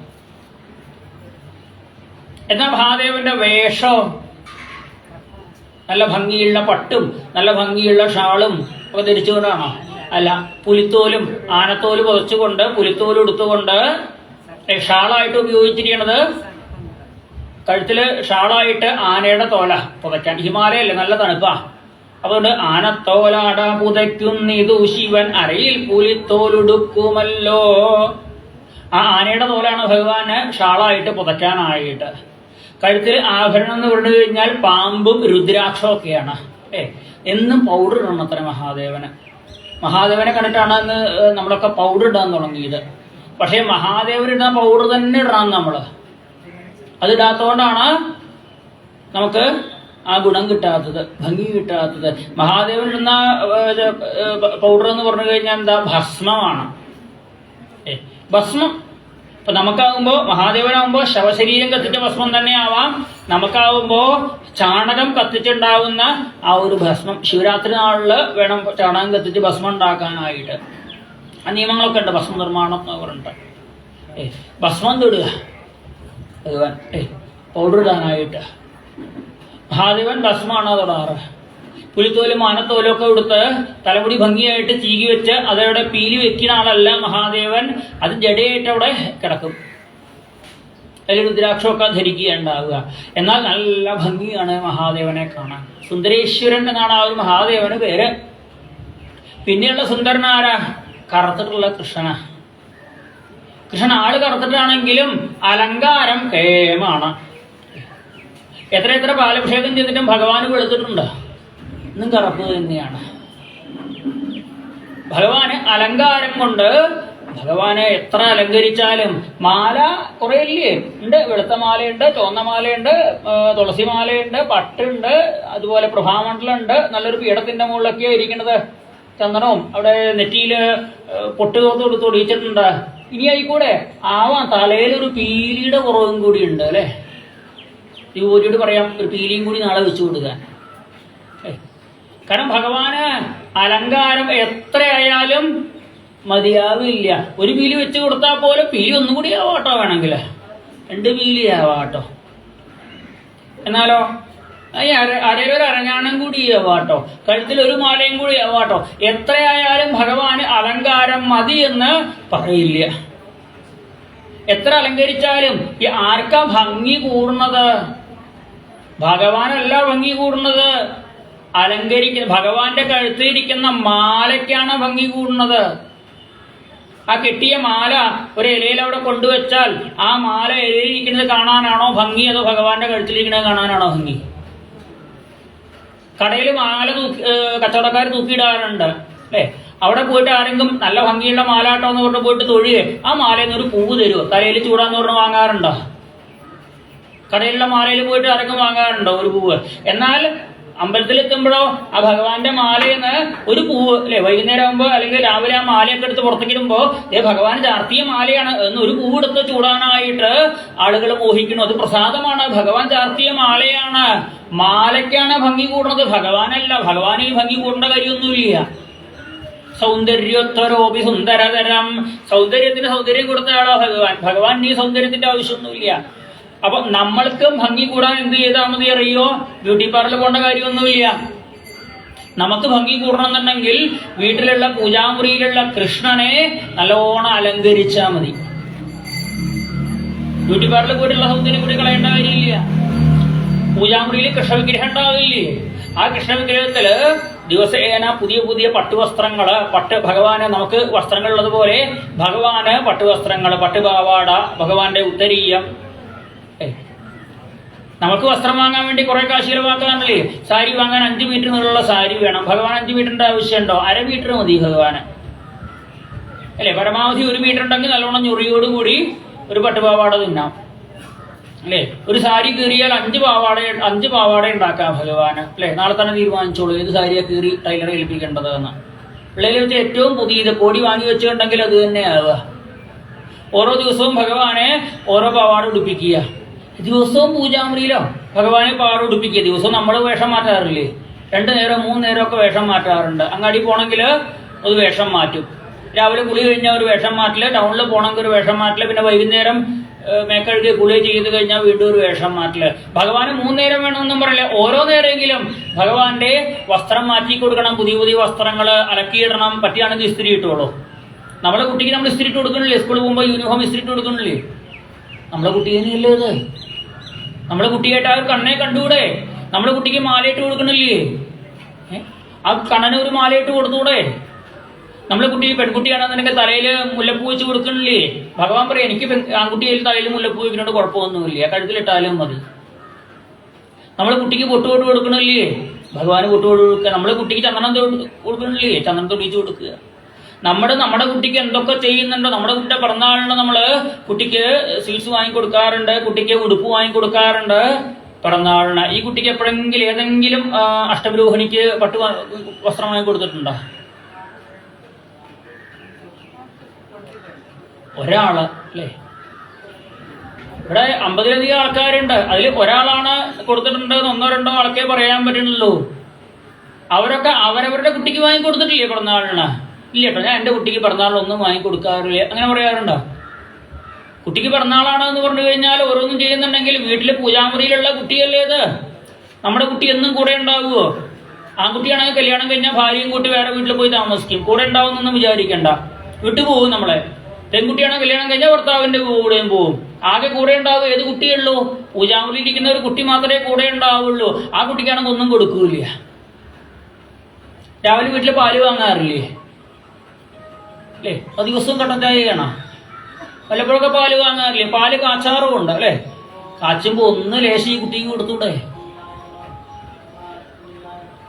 നമ്മുടെ കുട്ടിക്ക് കൊടുത്താൽ പിന്നെ തിരിച്ചു കിട്ടുക ഇല്ല. ഈ കുട്ടിക്ക് കൊടുത്താലോ മുഴുവൻ തിരിച്ചു കിട്ടും. തിരിച്ചു കിട്ടുന്ന ഉറപ്പുള്ളവർക്കല്ലേ ഈ കടം കൊടുക്കുകയൊക്കെ ആയിരിക്കാം. തിരിച്ചു കിട്ടുന്നുള്ളവർക്കല്ലേ കടം കൊടുക്കുള്ളൂ.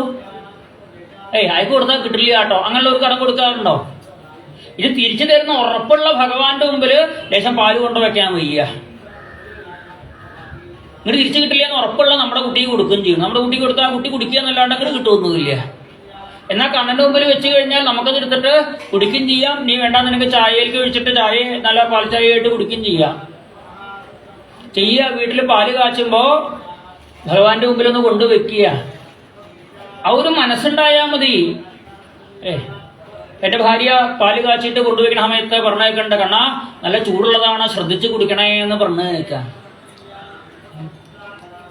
എന്താ, ഒരു സ്വന്തം കുട്ടിയായിട്ട്, നമ്മളൊരു ചെറിയ കുട്ടിയായിട്ട് കണ്ണനെ കാണുമ്പോ ചൂടുള്ളത് കൊണ്ടുവയ്ക്കുമ്പോൾ നമ്മൾ പറയാറില്ലേ, ദോശ ചൂടുള്ളത് കൊണ്ടുവയ്ക്കുമ്പോൾ അത് ചൂടുണ്ട്, ശ്രദ്ധിച്ചെടുക്കണം എന്ന് പറയും. നമ്മളെ കുട്ടിയോട് പറഞ്ഞത് പോലെ കണ്ണനോട് പറയുക, നമ്മുടെ ഉണ്ണിയായിട്ട് കണ്ണനെ കാണുക. കണ്ണന് എന്ത് കൊടുത്താലും, കണ്ണനിപ്പോ 1 ലിറ്റർ പാൽപ്പായസം ഷീട്ടാക്കിയെന്ന് വിചാരിക്കുക, മേശാന്തി പറയതേ 1/2 ലിറ്റർ കണ്ണൻ കുടിച്ചു കിട്ടോ, ബാക്കി 1/2 ലിറ്റർ കൊണ്ടുപോക്കോളൂ എന്ന് പറയുക. 1 ലിറ്റർ ഷീട്ടാക്കിയാൽ 1 ലിറ്റർ പായസം തന്നെ നമുക്ക് തരണോ? ഭഗവാൻ എന്ത് സമർപ്പിച്ചാലും അത് ആർക്ക് കിട്ടും? നമുക്കാണ് കിട്ടുക. അങ്ങനെയാണെങ്കിൽ നമുക്ക് ഭഗവാൻ എന്ത് വേണേൽ സമർപ്പിച്ചുകൂടെ? മാസം 1-ാം തീയതി 2-ാം തീയതി കിട്ടുന്ന ശമ്പളം എന്ത് വേണം? കൊണ്ടുപോയി ഒരു പണം പോലും എടുക്കാണ്ട് ഒന്നിച്ച് ഭഗവാന്റെ കാൽക്കൽ വെക്കുക. പൂജാമുറിയിൽ ഭഗവാന്റെ കാൽക്കൽ വെച്ച് നമസ്കരിക്കുക. കാരണം ആ പൂജാമുറിയിരിക്കുന്ന കണ്ണന്റെ അനുഗ്രഹം കൊണ്ടാണ് കഴിഞ്ഞ മാസം ജോലി പൂർണ്ണമായി ചെയ്യാൻ പറ്റിയത്. അതിന് പകരം ഇടയിൽ സസ്പെൻഷൻ കിട്ടിയിരുന്ന ശമ്പളം മുഴുവൻ കിട്ടുക. ഇടയ്ക്ക് ഒരാഴ്ച പനി പിടിച്ച് ജോലിക്ക് പോകാൻ പറ്റിയില്ല, കൂലി കിട്ടുക. അപ്പോൾ രോഗങ്ങളൊന്നും വരാണ്ട്, സീനിയർമാരുടെ സസ്പെൻഷനോ ഡിസ്മിസോ കാര്യങ്ങളോ ഒന്നും ഇല്ലാണ്ട് ജോലി ഭംഗിയായിട്ട് ചെയ്യാൻ സാധിച്ചത് ആ പൂജാമുറിയിരിക്കുന്ന കണ്ണന്റെ അനുഗ്രഹം കൊണ്ടാണ്. അപ്പൊ അവിടുന്ന് കിട്ടുന്ന പ്രതിഫലം, ശമ്പളം, കൂലി എന്ത് ചെയ്യണം? കൂലിയാണെങ്കിൽ ഓരോ ദിവസവും കിട്ടുമ്പോ കൊണ്ടുപോയി അവിടെ വെക്കണം. അല്ലാണ്ട് വഴിയിൽ തന്നെ മദ്യം കഴിച്ചിട്ട് ബാക്കി പകുതി വീട്ടിലേക്ക് കൊണ്ടുവന്നാൽ പോരാ. കൊണ്ടുവന്ന് പൂജാമുറിയിൽ കൊണ്ടുപോയി വെച്ചതിന് ശേഷം പിന്നെ അവിടുന്ന് എടുത്ത് ഉപയോഗിക്കുക. അങ്ങനെയാവുമ്പോ എന്താ വെച്ചാൽ നമുക്ക് ആശുപത്രിയിലോ മരുന്ന് കടകളിലോ ഒന്നും ആയിട്ട് നമുക്ക് ഇഷ്ടമില്ലാത്ത ചെലവുകൾ ഉണ്ടാവില്ല എന്നാ പറയുക. കുട്ടികൾ പഠിക്കാൻ പോകുമ്പോൾ ഓരോ ദിവസവും ടൈം ടേബിളൊക്കെ എടുത്തു വെച്ച് കഴിഞ്ഞാൽ ആ ടൈം ടേബിൾ പുസ്തകമൊക്കെ ബാഗിൽ വെക്കുന്നതിന് മുമ്പ് ഒന്ന് പൂജാമുറിയിൽ കൊണ്ടുപോയി കണ്ണന്റെ മുമ്പിൽ ഒന്ന് വെക്കുക. കണ്ണാ, നാളെ എനിക്കിതൊക്കെയാണ് ടൈം ടേബിൾ പഠിക്കാനുള്ളത്, ഇതൊക്കെ ടീച്ചർ പഠിപ്പിക്കുമ്പോൾ തന്നെ എനിക്ക് മനസ്സിലാവണേ എന്ന് പ്രാർത്ഥിച്ചും കൊണ്ട് ആ പുസ്തകം എടുത്ത് കൊണ്ടുപോയി പഠിച്ചു നോക്കൂ. കുട്ടികൾക്ക് അടുത്ത കൊല്ലം പരീക്ഷയ്ക്ക് ഉണ്ടാവുന്ന മാർക്ക് അവരുടെ ജീവിതത്തിലെ ഐശ്വര്യവും കാണാൻ സാധിക്കും. വല്ല ചെലവുണ്ടോ? ഇന്നലെ മഹാത്മ്യത്തിൽ പറഞ്ഞു, ഭാഗവതത്തിലൂടെ പറഞ്ഞു തരുന്ന പ്രശ്നപരിഹാരങ്ങൾക്ക് ഒരു കാശ് ചെലവുമില്ല എന്നുള്ളത്. ശമ്പളം കിട്ടിയ ഒന്ന് പൂജാമുറിയിൽ, അവനവന്റെ പൂജാമുറിയല്ലേ, അമ്പലത്തിലെ ഭണ്ണാരത്തെ കൊണ്ടിട്ടാ തിരിച്ചു കിട്ടില്ല. അവനവന്റെ പൂജാമുറിയിൽ കണ്ണന്റെ വാക്കിൽ വെച്ചാൽ അത് വേറെ ആരും കൊടുത്തുകൊണ്ട് പോകും. നമുക്ക് എന്റെ അടുത്ത് ഉപയോഗിക്കാതെ കൊണ്ടുവയ്ക്കാൻ വല്ല പ്രയാസമുണ്ടോ? മനസ്സേ വേണ്ടു. ഒരു കോടി വസ്ത്രം വാങ്ങി, ഭാര്യയ്ക്ക് സാരി വാങ്ങി, ഭർത്താവിന് ഷർട്ട് വാങ്ങി, കുട്ടികൾക്ക് ഉടുപ്പ് വാങ്ങി, പുതിയ വസ്ത്രം വാങ്ങിയാൽ ആദ്യം അത് ഉപയോഗിക്കുന്നതിന് മുമ്പ് ആ പൂജാമുറിയിലൊന്ന് കൊണ്ടുപോയി കണ്ണന്റെ മുമ്പിലൊന്ന് വെച്ചിട്ട് അവിടുന്ന് എടുത്ത് ഉപയോഗിച്ച് നോക്കൂ. വളരെ കാലം അത് ഉപയോഗിക്കാനായിട്ട് സാധിക്കും. ഇല്ലെങ്കിൽ ഒരു തവണ എടുത്ത് നനയ്ക്കുമ്പോഴേക്കാണ്, അതെ ഒരു തവണ ഉപയോഗിച്ചു, ഇനിയിപ്പോൾ അത് പറ്റില്ല കേട്ടോ, അടുത്ത കല്യാണത്തിന് വേറെ വാങ്ങണം എന്ന് പറയും. വലിയ കാശ് കൊടുത്ത് വാങ്ങിയിട്ട് ഒരൊറ്റ തവണ ഉപയോഗിക്കാൻ പറ്റിയുള്ളൂ. അങ്ങനെയാണോ വേണ്ടത്? പലതവണ ഉപയോഗിച്ചിട്ടും കേടുവരാണ്ട്, ആ തിളക്കം മാറാണ്ട് പുതുമയോടുകൂടി എന്നും നിൽക്കുകയല്ലേ വേണ്ടത്. അതിനെന്ത് വേണം? വസ്ത്രം വാങ്ങുമ്പോൾ ഭഗവാന്റെ കാൽക്കൽ സമർപ്പിച്ചിട്ട് വേണം ഉപയോഗിക്കാനായിട്ട്. ഒന്ന് കുട്ടികളോട് പറഞ്ഞു നോക്കൂ. പഠിക്കുന്ന പുസ്തകം ദിവസവും വാങ്ങും. അപ്പൊ എന്താ വെച്ചാൽ ദിവസവും കുട്ടികൾ സ്കൂളിൽ പോണതിന്റെ മുമ്പ് ആ പൂജാമുറിയിൽ ചെല്ലും, ഭഗവാനെ തൊഴും. ഇപ്പൊ തൊഴുന്നുണ്ടോ? സ്കൂളിൽ പോണ സമയത്ത് അവിടെ സ്കൂൾ ബസ്സിന്റെ ഹോർണി കേൾക്കുമ്പോഴേക്കും ധൃതി പിടിച്ച് ഓടി പോവുക ചെയ്യുക. നേരാവണ്ണം ഇരുന്ന് ചാവടിക്കാനോ പലഹാരം കഴിക്കാനോ ഒന്നും സമയം കിട്ടാണ്ടേ ഓടി പോവുക ചെയ്യുക. അതിന് പകരം പുസ്തകം ഭഗവാന്റെ ആ പൂജാമുറിയിൽ വെച്ചിട്ടേ എടുക്കുള്ളൂ. ഇനി സ്കൂൾ ബസ് 2 മിനിറ്റ് കാത്തു നിന്നാലും വേണ്ടില്ല, പൂജാമുറിയിൽ വെച്ച് നമസ്കരിക്കാണ്ടുള്ള യാത്രയില്ല എന്ന് കുട്ടികളെ ശീലിപ്പിച്ചു കഴിഞ്ഞാൽ അവരെത്ര ഉന്നത പഠനമായാലും കുറെ കഴിഞ്ഞ് ജോലി കിട്ടി വേറെ വിദേശ രാജ്യത്ത് എവിടെയെങ്കിലും ജോലി ചെയ്യുകയാണെങ്കിലും ഈ ഈശ്വര ചിന്ത അവരിലുണ്ടാവും. അതുകൊണ്ട് അവർക്ക് സമാധാനം ഉണ്ടാവും. ഒരിക്കലും തെറ്റായ മാർഗത്തിലേക്ക് പോവില്ല അവര്. കാരണം എന്താ? നല്ല മാർഗം പഠിപ്പിച്ചിട്ടുണ്ട്. ഇവിടെ കാശിയിലവ് ഉള്ള പരിപാടി പറയണില്ല, ശാരീരിക ബുദ്ധിമുട്ടുണ്ടാക്കുന്ന പരിപാടി ഒന്നും പറയണില്ല ഭാഗവതം. ഒരു ബുദ്ധിമുട്ടും ഇല്ലാണ്ട് നേരെയാവാനുള്ള മാർഗം. ഇപ്പൊ കിട്ടുന്ന മാർക്ക് തന്നെ മതി കുട്ടിക്ക് എന്നുണ്ടെങ്കിൽ ശരി, ഒന്നും ചെയ്യണ്ട. അത് മതി ആർക്കും അഭിപ്രായം ഉണ്ടോ? ഇപ്പൊ 35 മാർക്കുണ്ട്, അത് മതി കിട്ടോ അവന്, അതിൽ കൂടുതൽ മാർക്കൊന്നും വേണ്ട എന്നുണ്ടെങ്കിൽ ഇതൊന്നും ചെയ്യേണ്ട ആവശ്യമില്ല. മാർക്ക് കൂടണമെന്നുണ്ടെങ്കിൽ, സ്വഭാവത്തിൽ നന്മ കൂടണമെന്നുണ്ടെങ്കിൽ, ആരോഗ്യം ഐശ്വര്യമൊക്കെ വർദ്ധിക്കണമെന്നുണ്ടെങ്കിൽ ഈശ്വര ആരാധനയ്ക്കായിട്ട് ഓരോരോ കാര്യങ്ങൾ ചെയ്യുക. ഈ പറഞ്ഞ ഒന്നിനും സമയം കളയേണ്ടതല്ല. പ്രത്യേകിച്ച് സമയമൊന്നും വേണ്ട. ഒരു അമ്പലത്തിൽ പോയി തൊഴുത് വരണം എന്നുണ്ടെങ്കിൽ തന്നെ നമുക്ക് ചിലപ്പോൾ സമയം വേണമെന്ന് പറയാം. പൂജാമുറിയിലൊന്ന് പുസ്തകം കൊണ്ടുവച്ച് നമസ്കരിച്ച് എടുക്കണം എന്നുണ്ടെങ്കിൽ അതിന് പ്രത്യേകിച്ച് സമയവും നഷ്ടപ്പെടുത്തേണ്ട ആവശ്യമില്ല, സമയവും അധികം ചെലവില്ല. അത്രയും സമയം ഈശ്വര ചിന്തയിലേക്ക് വരണോ? പണമൊക്കെ പല ആൾക്കാരും സൂക്ഷിക്കാറ് ഈ ഭാഗവതം കേട്ടിട്ട് പൂജാമുറിയിലാ സൂക്ഷിക്കുക. കാരണം എന്താ? ഏതെങ്കിലും കള്ളൻ പൂജാമുറി കയറി എന്ന് കേട്ടിട്ടുണ്ട്? വീട്ടിലെ ബെഡ്റൂമിൽ കയറി തലണയുടെ താക്കോലെടുത്തു അലമാര കുത്തി തുറന്നു എന്നൊക്കെ അല്ലാണ്ട് പൂജാമുറിയിൽ കയറി കള്ളന്മാരെന്ന് കേട്ടിട്ടില്ല. കാരണം എന്താ? പൂജാമുറിയിൽ ഏറ്റവും വലിയ കള്ളനായിരിക്കണത്. ഇയാളൊക്കെ വലിയ കള്ളൻ വേറെ ഉണ്ട്. ഏറ്റവും വലിയ കള്ളൻ നിൽക്കുക. പിന്നെ പൂജാമുറിയിലെ കള്ളം കയറി കഴിഞ്ഞാൽ അയ്യോ ഒത്തിരി വലിയ കള്ളം അവിടെ ഉണ്ടോ, ഞാൻ കക്കൽ നിർത്തുക എന്ന് പറഞ്ഞ് സ്വഭാവം നേരെയായിട്ട് പൊക്കോളും. പൂജാമുറിയിൽ കയറി കഴിഞ്ഞാൽ ആ പൂജാമുറിയിൽ പണം കൊണ്ടുവച്ചോളൂ. നാളെ ഒരമ്മ പറയാറുണ്ട് അത്രേ, അവര് ഈ പണമൊക്കെ എവിടെ സൂക്ഷിച്ചാൽ എവിടെ വെച്ച് കഴിഞ്ഞാലും അവൻ കട്ടെടുത്ത് കൊണ്ടുപോകും മിഠായി വാങ്ങാനായിട്ട്. ആ അമ്മ എന്ത് ചെയ്തു പറയോ? അവൻ പഠിക്കുന്ന പുസ്തകത്തിൻ്റെ ഉള്ളിൽ വെച്ചു. പൈസ അവിടെ തന്നെ ഉണ്ട് അത്രേ. ഒരു കൊല്ലമായിട്ട് ഈ കൊല്ലം അവൻ പണം കട്ടെടുത്തിട്ടേ ഇല്ല. കാരണം പഠിക്കുന്ന പുസ്തകത്ത് നോക്കിയാലല്ലേ കാണുള്ളൂ, പഠിക്കുന്ന പുസ്തകത്ത് നോക്കാറില്ല. അതുകൊണ്ട് അതിൽ വെച്ച പണം അവിടെ തന്നെ ഇരിക്കുന്നുണ്ട്. കള്ളന്മാർ കയറാത്ത സ്ഥലം എവിടെ ഉള്ളൂ? ഏറ്റവും വലിയ കള്ളൻ്റെ അടുത്തേ ഉള്ളൂ, ഭഗവാന്റെ അടുത്തേ ഉള്ളൂ. ഇനിയല്ല പൂജാമുറി കയറി കഴിഞ്ഞാൽ അവിടെ നമ്മൾ ഭംഗിയായിട്ട് ഭഗവാനെ പട്ടം കൊടുപ്പിച്ച് മാലയൊക്കെ ചാർത്തി അലങ്കരിച്ച് വെച്ചിരിക്കണ കണ്ടു കഴിഞ്ഞാൽ അവൻ ആ കണ്ണനെ തൊഴുതിട്ട് കളവ് നിർത്തുക ചെയ്യുക, സ്വഭാവം നേരെയാകുക ചെയ്യുക കണ്ണനെ കണ്ടു കഴിഞ്ഞാൽ. ഈ ഭാഗവതം കേട്ടിട്ട് പോലെ കള്ളന്മാരിനി ഇപ്പോൾ പൂജാമുറിയിൽ പോയി നോക്കിയാലേ ഉള്ളൂ. കള്ളന്മാരത് കേൾക്കാൻ, സപ്താഹം കേൾക്കാൻ കള്ളന്മാർ വരാറും കഷ്ടിയോ. അങ്ങനെ ഒരു മോഷണം നടത്തുന്ന ആൾക്കാരൊന്നും ഭാഗവതം കേൾക്കാൻ വന്നിരിക്കലുണ്ടാവില്ല. ഇനി റോഡിലൂടെ മൈക്കുള്ളതുകൊണ്ട് അധികം പോകുമ്പോൾ കള്ളന്മാരൊക്കെ പോകുന്നുണ്ടെങ്കിൽ കേട്ടാലേ ഉള്ളൂ. എന്നാലും അവർ നല്ലതൊന്നും ശ്രദ്ധിക്കില്ല. അവർക്ക് നല്ലതൊന്നും കേൾക്കേണ്ട കാര്യമില്ല, അവർക്ക് നല്ലത് കേൾക്കേണ്ട കാര്യമില്ലേ. ഇനി ആരെങ്കിലും കയറുകയാണെങ്കിൽ പൂജാമുറി കയറി കണ്ണനെ കണ്ട് നന്നാവട്ടെ. നമ്മളെ പൂജാമുറിയിൽ കയറിയിട്ട് നമുക്കും പറയാമല്ലോ, നമ്മുടെ പൂജാമുറിയിൽ വന്നിട്ട് ഒരു കള്ളൻ നന്നായി എന്ന്. എനിക്കറിഞ്ഞ ഒരു ഇല്ലുണ്ട്, പൂമുള്ളി മന എന്ന് പറയും, വലിയ കേമായിട്ടുള്ള ഇല്ല. അതിൻ്റെ ഉള്ളിൽ കള്ളം കയറി കഴിഞ്ഞാൽ പലതവണ കള്ളം കയറിയിട്ടും നേരം വെളിച്ചായിട്ടും കള്ളന് പുറത്തിറങ്ങാൻ പറ്റിയിട്ടില്ല. കാരണം എന്താ വെച്ചാൽ അവിടെ ഏക്കർ കണക്കിന് 2 ഏക്കർ സ്ഥലത്തൊക്കെയാണ് ഈ ഇല്ലം വ്യാപിച്ച് നിൽക്കുന്നത്. ഇപ്പൊ കുറെ ഭാഗം പൊളിഞ്ഞു പോയി, താമസിക്കാൻ അങ്ങനെ അധികം ആൾക്കാരൊന്നും ഇല്ലാണ്ട്. അവിടെ കള്ളന്മാർ കയറിയിട്ട് പലതവണ കള്ളന്മാർ കയറി. വലിയ ഇല്ലല്ലേ, ഉരുളിയോ പാത്രങ്ങളോ നിധിയൊക്കെ ഉണ്ടാവുമെന്ന് വിചാരിച്ചുകൊണ്ട് കയറിയതാണ്. അവർക്ക് സാധനങ്ങളൊക്കെ കിട്ടി, പക്ഷെ പുറത്ത് കിടക്കാൻ പറ്റില്ല. ഒരു വാതിലൂടെ കടന്നാൽ അടുത്ത മുറിയിലേക്ക്, അവിടുന്ന് വേറെ വാതിലൂടെ കടന്നാൽ വേറെ മുറിയിലേക്ക്, അവിടെ പുറത്തേക്കുള്ള വഴി അറിയണില്ല. അവസാനം കള്ളൻ നേരം വിളിച്ചാൽ ഈ ആൾക്കാരെ നീട്ടി വരുന്നവരെ കാത്തുന്നതേ ഞാനൊരു കള്ളനാണ്, ഞാൻ സാധനങ്ങളൊക്കെ കട്ടെടുത്തു, അതൊക്കെ ഞാൻ തിരിച്ചു തരാം, എനിക്ക് പുറത്തേക്കുള്ള വഴിയൊന്ന് പറഞ്ഞു തരുമോ. പുറത്തിറങ്ങാൻ പറ്റണില്ല.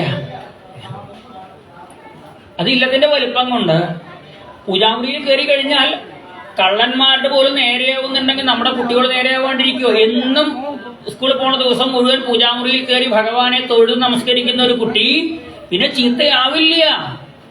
കാരണം ആ കുട്ടിയെ നേരെയാക്കേണ്ട ചുമതല ആർക്കാ? ഭഗവാനെ നമസ്കരിക്കുന്നവരെ നേരെയാക്കേണ്ട ചുമതല ഭഗവാനാണ്. പ്രണതക്ലേശനാശായ ഗോവിന്ദായ നമോ നമഃ. നമസ്കരിക്കുന്നവരുടെ വിഷമം മുഴുവൻ മാറ്റുന്നയാളാണ് ഗോവിന്ദൻ. ആ ഭഗവാനെ നമസ്കരിക്കാൻ ശീലിപ്പിക്കുക. ഭഗവാന്റെ രൂപത്തെക്കുറിച്ച് ഭീഷ്മര് പറയുകയാണ്, ഭഗവാനെ എന്തൊരു സൗന്ദര്യമാണ് ഭഗവാന്. കിരീടം വെച്ചാലും ഭഗവാന്റെ നെറ്റിയിലേക്ക് കുറച്ച് മുടികളൊക്കെ അങ്ങനെ താഴേക്ക് തൂങ്ങി നിൽക്കൂ അത്രേ. വപുരളകുലാവൃതാനനാബ്ജം വിജയസഖേ ഹേ പാർത്ഥസാരഥേ എന്ന് വിളിക്കുക. അർജുനന്റെ സാരഥിയായിട്ടുള്ള കണ്ണ രക്ഷിക്കണേ, സന്തോഷിക്കണേ. യുദ്ധത്തില് അവിടെ യുദ്ധഭൂമിയിൽ തേരങ്ങനെ ഓടുമ്പോ കുതിരകളുടെ കുളമ്പ് കൊണ്ട് പൊടിയൊക്കെ പാറും. ഈ പൊടികളൊക്കെ ഭഗവാന്റെ മുഖത്ത് വന്നിരിക്കും അത്രേ. ഭഗവാന്റെ മുഖത്ത് വിയർപ്പ് ഉണ്ടാവും. ഈ വിയർപ്പ് കണങ്ങളുടെ കൂട്ടത്തിൽ പൊടിയൊക്കെ പാറിക്കഴിഞ്ഞാൽ അത് മുഖത്ത് അങ്ങനെ ഒട്ടിപ്പിടിച്ചിരിക്കും. ഭഗവാന്റെ ആ പൊടി പിടിച്ച മുഖം കാണാൻ നല്ല ഭംഗിയാണ് അത്രേ. നമ്മുടെ മുഖം വിയർപ്പും പൊടിയായി കഴിഞ്ഞാൽ ഭംഗി ഉണ്ടാവുമോ? പോയി മുഖം കഴുകി വരാൻ പറയും, ആകെ പൊടി പിടിച്ചിരിക്കണോ. ഭഗവാന്റെ മുഖത്ത് വിയർപ്പും പൊടികളും ആയി കഴിഞ്ഞാൽ ഭംഗിയാണ് എന്നാണ് പറയണത്. കാരണം ഭഗവാൻ എല്ലാം ഭംഗിയാണ് അത്രേ. യുധി ദുരകരജോ വിധൂമ്രവിക്ഷ കജലളിതശ്രമവാരി അലങ്കൃതാസിയെ മമ നിശിതശരൈരു വിദ്യമാന സ്തുതി വിലസത് കവചേസ്തു കൃഷ്ണ ആത്മാ. എന്താ ഭഗവാന്റെ മുഖത്ത് ആ ഒരു പൊടി പിടിക്കാനുള്ള ഭംഗി എന്ന് ആളുകൾക്ക് കാണാൻ ഒരു മോഹത്രേ. ഈ വേർപ്പും പൊടിയുള്ള ഭഗവാന്റെ രൂപം, പൊടി പിടിച്ച ഭഗവാന്റെ രൂപം കാണാൻ ഭംഗിയുണ്ട് എന്ന് ഭീഷ്മർ പറഞ്ഞപ്പോ ഭക്തന്മാർക്ക് ഒരു മോഹം കാണണമെന്ന്, കലിയുഗത്തിലെ ഭക്തന്മാർക്ക് ഭഗവാൻ പറഞ്ഞു, ഗുരുവായൂർ വന്നോളൂ, അവിടെ കുറച്ചു നേരം ഞാൻ പൊടി പിടിച്ച രൂപത്തിൽ ദർശനം നൽകാന്ന് പറഞ്ഞു അത്രേ. ഗുരുവായൂർ പോകാറില്ലേ? ഇനി പോണ സമയത്ത് പൊടി പിടിച്ച രൂപത്തിൽ എപ്പോഴാണ് ദർശനം നൽകുക എന്ന് അന്വേഷിക്കുക. അവിടുത്തെ ആൾക്കാർക്ക് അറിയില്ല കേട്ടോ, കാരണം അവര് അറിഞ്ഞോളണമെന്നില്ല അല്ലെ. ഭഗവാൻ രാവിലെ മുതൽ വൈകുന്നേരം വരെ പല പല രൂപത്തിൽ ദർശനം ഉണ്ടല്ലോ അല്ലെ. രാവിലെ നിർമാല്യമായിട്ട് ദർശനം, തലേ ദിവസം അണിഞ്ഞതായിട്ടുള്ള ആഭരണങ്ങളോടുകൂടി ദർശനം. ഉഷപൂജയാകുമ്പോഴേക്കും കയ്യിലൊരു പഴവുമായിട്ടാണ് ദർശനം അല്ലെ. ഉച്ചപൂജയ്ക്കുള്ള അലങ്കാരം യൂട്യൂബിൽ കേൾക്കാം. ഭഗവാൻ ഓരോ ദിവസം ഇന്ന് ഉച്ചപൂജയ്ക്ക് എങ്ങനെയാണ് ഭഗവാനെ അലങ്കരിച്ചത് എന്ന് യൂട്യൂബിലെ ഗുരുവായൂർ ദേവസ്ഥന്റെ ആ സൈറ്റിൽ കാണാം. ഒരു കിശാന്തിയായിട്ടുള്ള തിരുവാലൂർ ശ്രീകുമാരൻ നമ്പൂരി അദ്ദേഹം പറയും, കൃഷ്ണ ഗുരുവായൂരപ്പ, ഞാന് ഗുരുവായൂർ ഉച്ചപൂജ തൊഴുത് വന്നു കേട്ടോ, ഇന്ന് ഭഗവാനെ എന്ന രീതിയിലാണ് അലങ്കരിച്ചിട്ടുള്ളത് എന്ന് പറഞ്ഞ് ഭഗവത് വിഗ്രഹത്തിൽ ഉച്ചപൂജ തുറക്കുമ്പോഴുള്ള അലങ്കാരം ഭംഗിയായിട്ട് വർണ്ണിക്കും. കേട്ടിട്ടുണ്ടോ യൂട്യൂബില്? ബാക്കി കേൾക്കാത്തവരുണ്ട്, അവർക്ക് കാണിച്ചു കൊടുക്കുക. എന്നും ഗുരുവായൂരപ്പന്റെ ഉച്ചപൂജ നമുക്ക് നമ്മുടെ വീട്ടിലിരുന്നു കൊണ്ട് തൊഴുത് ആ ഒരു തൃപ്തി ഉണ്ടാവും. അത് ഓൺ ചെയ്യുമ്പോൾ എവിടെങ്കിലും അടങ്ങിയിരുന്ന് കണ്ണടച്ച് അത് കേൾക്കുക. അപ്പോൾ ആ ഭഗവാന്റെ രൂപം വർണ്ണിക്കുന്നത് ഭംഗിയായി നമുക്ക് മനസ്സിൽ കാണാൻ പറ്റും. ആരാണ് ചന്ദനം ചാർത്തിയത് എന്നാൽ ചന്ദനം ചാർത്തിയ ഒരു മേശാന്തി അല്ലെങ്കിൽ ഓദിക്കന്മാര് ആരാണ് ചന്ദനം ചാർത്തിയത് എന്നും അദ്ദേഹം പറയും. ആ ചന്ദനം ചാർത്തിയ രൂപത്തിൽ ഭഗവാന് എന്തൊക്കെ മാല അണിഞ്ഞിട്ടുണ്ട്, എന്തൊക്കെ പൊട്ട അണിഞ്ഞിട്ടുണ്ട് അല്ലെ. ഇപ്പൊ ഇവിടെ നിന്ന് രാവിലെ പാലഭിഷേകം കഴിഞ്ഞിട്ട് എന്തൊക്കെ ആ വിഗ്രഹത്തിൽ അണിഞ്ഞിട്ടുണ്ട് എന്നുള്ളത് ഇപ്പോൾ ഒരാൾ വർണ്ണിക്കുകയാണെങ്കിൽ നോക്കൂ. ആ നെറ്റിൽ ചന്ദനം ചാർത്തിയിട്ടുണ്ട്. ആ വിഘ്നാചലപതിയുടെ മുഖത്തുള്ളതായിട്ടുള്ള ആ ഒരു തിലകം പോലെയാണ് ഭഗവാന് ആ പൊട്ട് ചാർത്തിയിട്ടുള്ളത്. ആ കാതില് ചന്ദനം വെച്ചുകൊണ്ട് അവിടെ ആഭരണങ്ങളെ പൊട്ട് ചാർത്തിയിട്ടുണ്ട്. ഭഗവാന് മുല്ലമാലകളെ കൊണ്ട് അലങ്കരിച്ചിട്ടുണ്ട്. തുളസിമാലയുണ്ട്, ഒരു തെച്ചിമാലയുണ്ട്, ഭഗവാന് മഞ്ഞപ്പട്ട് ഉടുപ്പിച്ചിട്ടുണ്ട് എന്നൊക്കെ പറഞ്ഞ് വിസ്തരിച്ച് ഗുരുവായൂരിലെ ആ ഒരു വർണ്ണന അല്ലെ. ഇങ്ങനെ പല പല രൂപത്തിൽ ഭഗവാൻ ദർശനം കൊടുക്കുമ്പോൾ ഇന്നലെ അനന്തശായി ആയിട്ടായിരുന്നു അത്ര അല്ലെ, ശ്രീപത്മനാഭനായിട്ടായിരുന്നു ഇന്നലെ ഉണ്ടായത് എന്ന് പറഞ്ഞു. തിരുവനന്തപുരത്ത് വന്ന് തൊഴുതാനുള്ള ആ ഒരു പുണ്യാണ് ഇന്നലെ അവിടെ ഗുരുവായൂർ ഉച്ചപൂജയിൽ ദർശനം കൊടുത്തത്. ഓരോ ദിവസവും ഓരോ സമയത്ത് ഭഗവാൻ ഓരോ രൂപത്തിൽ ദർശനം കൊടുക്കുമ്പോൾ ഒരു സമയത്തുണ്ട് അത്രേ പൊടി പിടിച്ച രൂപത്തിൽ ദർശനം കൊടുക്കുക. അതാണ് ഗുരുവായൂരിലെ പ്രസിദ്ധമായിട്ടുള്ള വാകച്ചാർത്ത് എന്ന് പറയുന്നത്. രാവിലെ നിർമാല്യം, തലേ ദിവസത്തെ ആഭരണങ്ങളോടുകൂടി അലങ്കാരത്തോടു കൂടിയുള്ള ദർശനം 3 മണിക്ക് നട തുറക്കുമ്പോൾ ഒരു 3:15 വരെ ആ ഒരു ദർശനം. അത് കഴിഞ്ഞാൽ പതുക്കെ മാലകളും അലങ്കാരങ്ങളും ഒക്കെ മാറ്റാൻ തുടങ്ങും. അത് കഴിഞ്ഞൊരു 3:30 ആകുമ്പോഴേക്കും ഭഗവാന് 6 നാഴി എണ്ണ കൊണ്ട് അഭിഷേകമുണ്ട്. നമ്മളൊക്കെ എണ്ണ തേച്ച് കുളിക്കാറേ ഉള്ളൂ അല്ലേ. ഭഗവാൻ എണ്ണ തേച്ചാൽ പോരെ, എണ്ണ കൊണ്ട് അഭിഷേകം തന്നെ വേണം. 6 നാഴി എണ്ണ കൊണ്ട് അഭിഷേകം ചെയ്യും. ആ അഭിഷേകം ചെയ്തു കഴിഞ്ഞാൽ അവിടെ ഒരു ഇടങ്ങഴി വാഗപ്പൊടി കൊണ്ടുവച്ചിട്ടുണ്ടാവും. ആ വാഗ വിഗ്രഹത്തിൽ അങ്ങനെ അഭിഷേകം ചെയ്യും. അങ്ങനെ വിതറും. ഈ എണ്ണ പറ്റി പിടിച്ചിരിക്കുന്ന വിഗ്രഹത്തിൽ വാഗപ്പൊടി വിതറുമ്പോൾ എന്താ ഉണ്ടാവുക? വാഗ അവിടെ പറ്റി പിടിച്ചിരിക്കും. അതാണ് ഭഗവാന്റെ വാഗച്ചാർത്ത് ദർശനം എന്ന് പറയുന്നത്. വാഗച്ചാർത്ത്, ഗുരുവായൂർ വാഗച്ചാർത്ത്. തിരുവാഗച്ചാർത്തിനു നേരമായി ഗുരുവായൂരോമന കണ്ണാ ഉണരൂ. ആ വാഗച്ചാർത്ത് ദർശനം പലപ്പോഴും സാധിക്കുള്ളൂ, എപ്പോഴൊന്നും സാധിക്കില്ല. കാരണം കൃത്യസമയത്ത് വരിയിൽ നിന്ന് അവിടെ മുമ്പിലെത്തണ്ടേ. ഇല്ലെങ്കിൽ ചിലപ്പോൾ നമ്മൾ വരുന്നതിന് മുമ്പ് വാഗച്ചാർത്ത് കഴിഞ്ഞിട്ടുണ്ടാവും. വാഗച്ചാർത്ത് കഴിഞ്ഞാൽ പിന്നെ അഭിഷേകമായി, പിന്നെ ഈഞ്ഞ കൊണ്ട് കഴുകി കളയലായി. ആ വാഗച്ചാർത്തിന്റെ തീർത്ഥമാണ് രാവിലെ നമുക്ക് ആ പുറമേ നിന്നും കൗണ്ടറിൽ നിന്ന് കിട്ടുന്നത്. ഭഗവത് വിഗ്രഹത്തിൽ ആടിയതായിട്ടുള്ള എണ്ണയുടെ അംശവും ആ വാകയും ഈഞ്ഞയും തീർത്ഥക്കിണറ്റിലെ ആ തീർത്ഥവും കൂടി ഭഗവാൻ അഭിഷേകമായിട്ട് വരുമ്പോൾ അത് പവിത്രമായിട്ട് മാറണോ. രാവിലെ അവിടെ പ്രസാദം കൊടുക്കുന്ന കൗണ്ടറിൽ നിന്ന് തീർത്ഥമായിട്ട് കിട്ടും നമുക്ക് ആ വാകച്ചാർത്തിൻ്റെ തീർത്ഥം. ആ സമയത്ത് അവിടെ രാവിലെ പോയി കഴിഞ്ഞാൽ അവിടെ പ്രസാദം വാങ്ങുന്നിടത്ത് ആടിയ എണ്ണയും വെച്ചിട്ടുണ്ടാവും ചെറിയൊരു പ്ലേറ്റിൽ. അത് കുറച്ചേ ഉണ്ടാവുള്ളൂ. പിന്നെ ആടിയ എണ്ണ കൗണ്ടറിൽ നിന്ന് ഷീട്ടാക്കിയിട്ട് കിട്ടും ചെയ്യും. ആ ഒരു സമയത്ത് ഭഗവാൻ ശരി ആ വിഗ്രഹത്തിലാകെ വാകചാർത്തിയും കൊണ്ട് പൊടി പിടിച്ചുകൊണ്ട് നിൽക്കുക. ഭീഷ്മര് ആ രൂപത്തെ കണ്ടു നേരിട്ട് കണ്ടു. വേർപ്പും പൊടിയായിട്ടുള്ള ഭഗവാന്റെ രൂപം. എനിക്ക് ഇടയ്ക്കിടയ്ക്ക് ഭഗവാന്റെ മുഖം കാണണം എന്ന് പറയുക ഭീഷ്മര്. ആ സമയത്ത് ഭീഷ്മർ എന്ത് ചെയ്യുന്നറിയോ, ഭഗവാന്റെ നേരെ അമ്പ് ചെയ്യും. ഭഗവാന്റെ നേരെ അമ്പ് ചെയ്യുമ്പോൾ ഇതാരെ എൻ്റെ നേരെ അമ്പ് ചെയ്യണത്? ഞാൻ യുദ്ധത്തിലുള്ള ആളല്ലല്ലോ, ഞാൻ സാരഥിയാണല്ലോ. സാരഥി അമ്പ് ചെയ്യാൻ പാടില്ല. യുദ്ധം ചെയ്യുന്ന ആൾക്കേ അമ്പ് ചെയ്യാൻ ആളുടെ നേരെ അമ്പ് ചെയ്യാൻ പാടുള്ളൂ.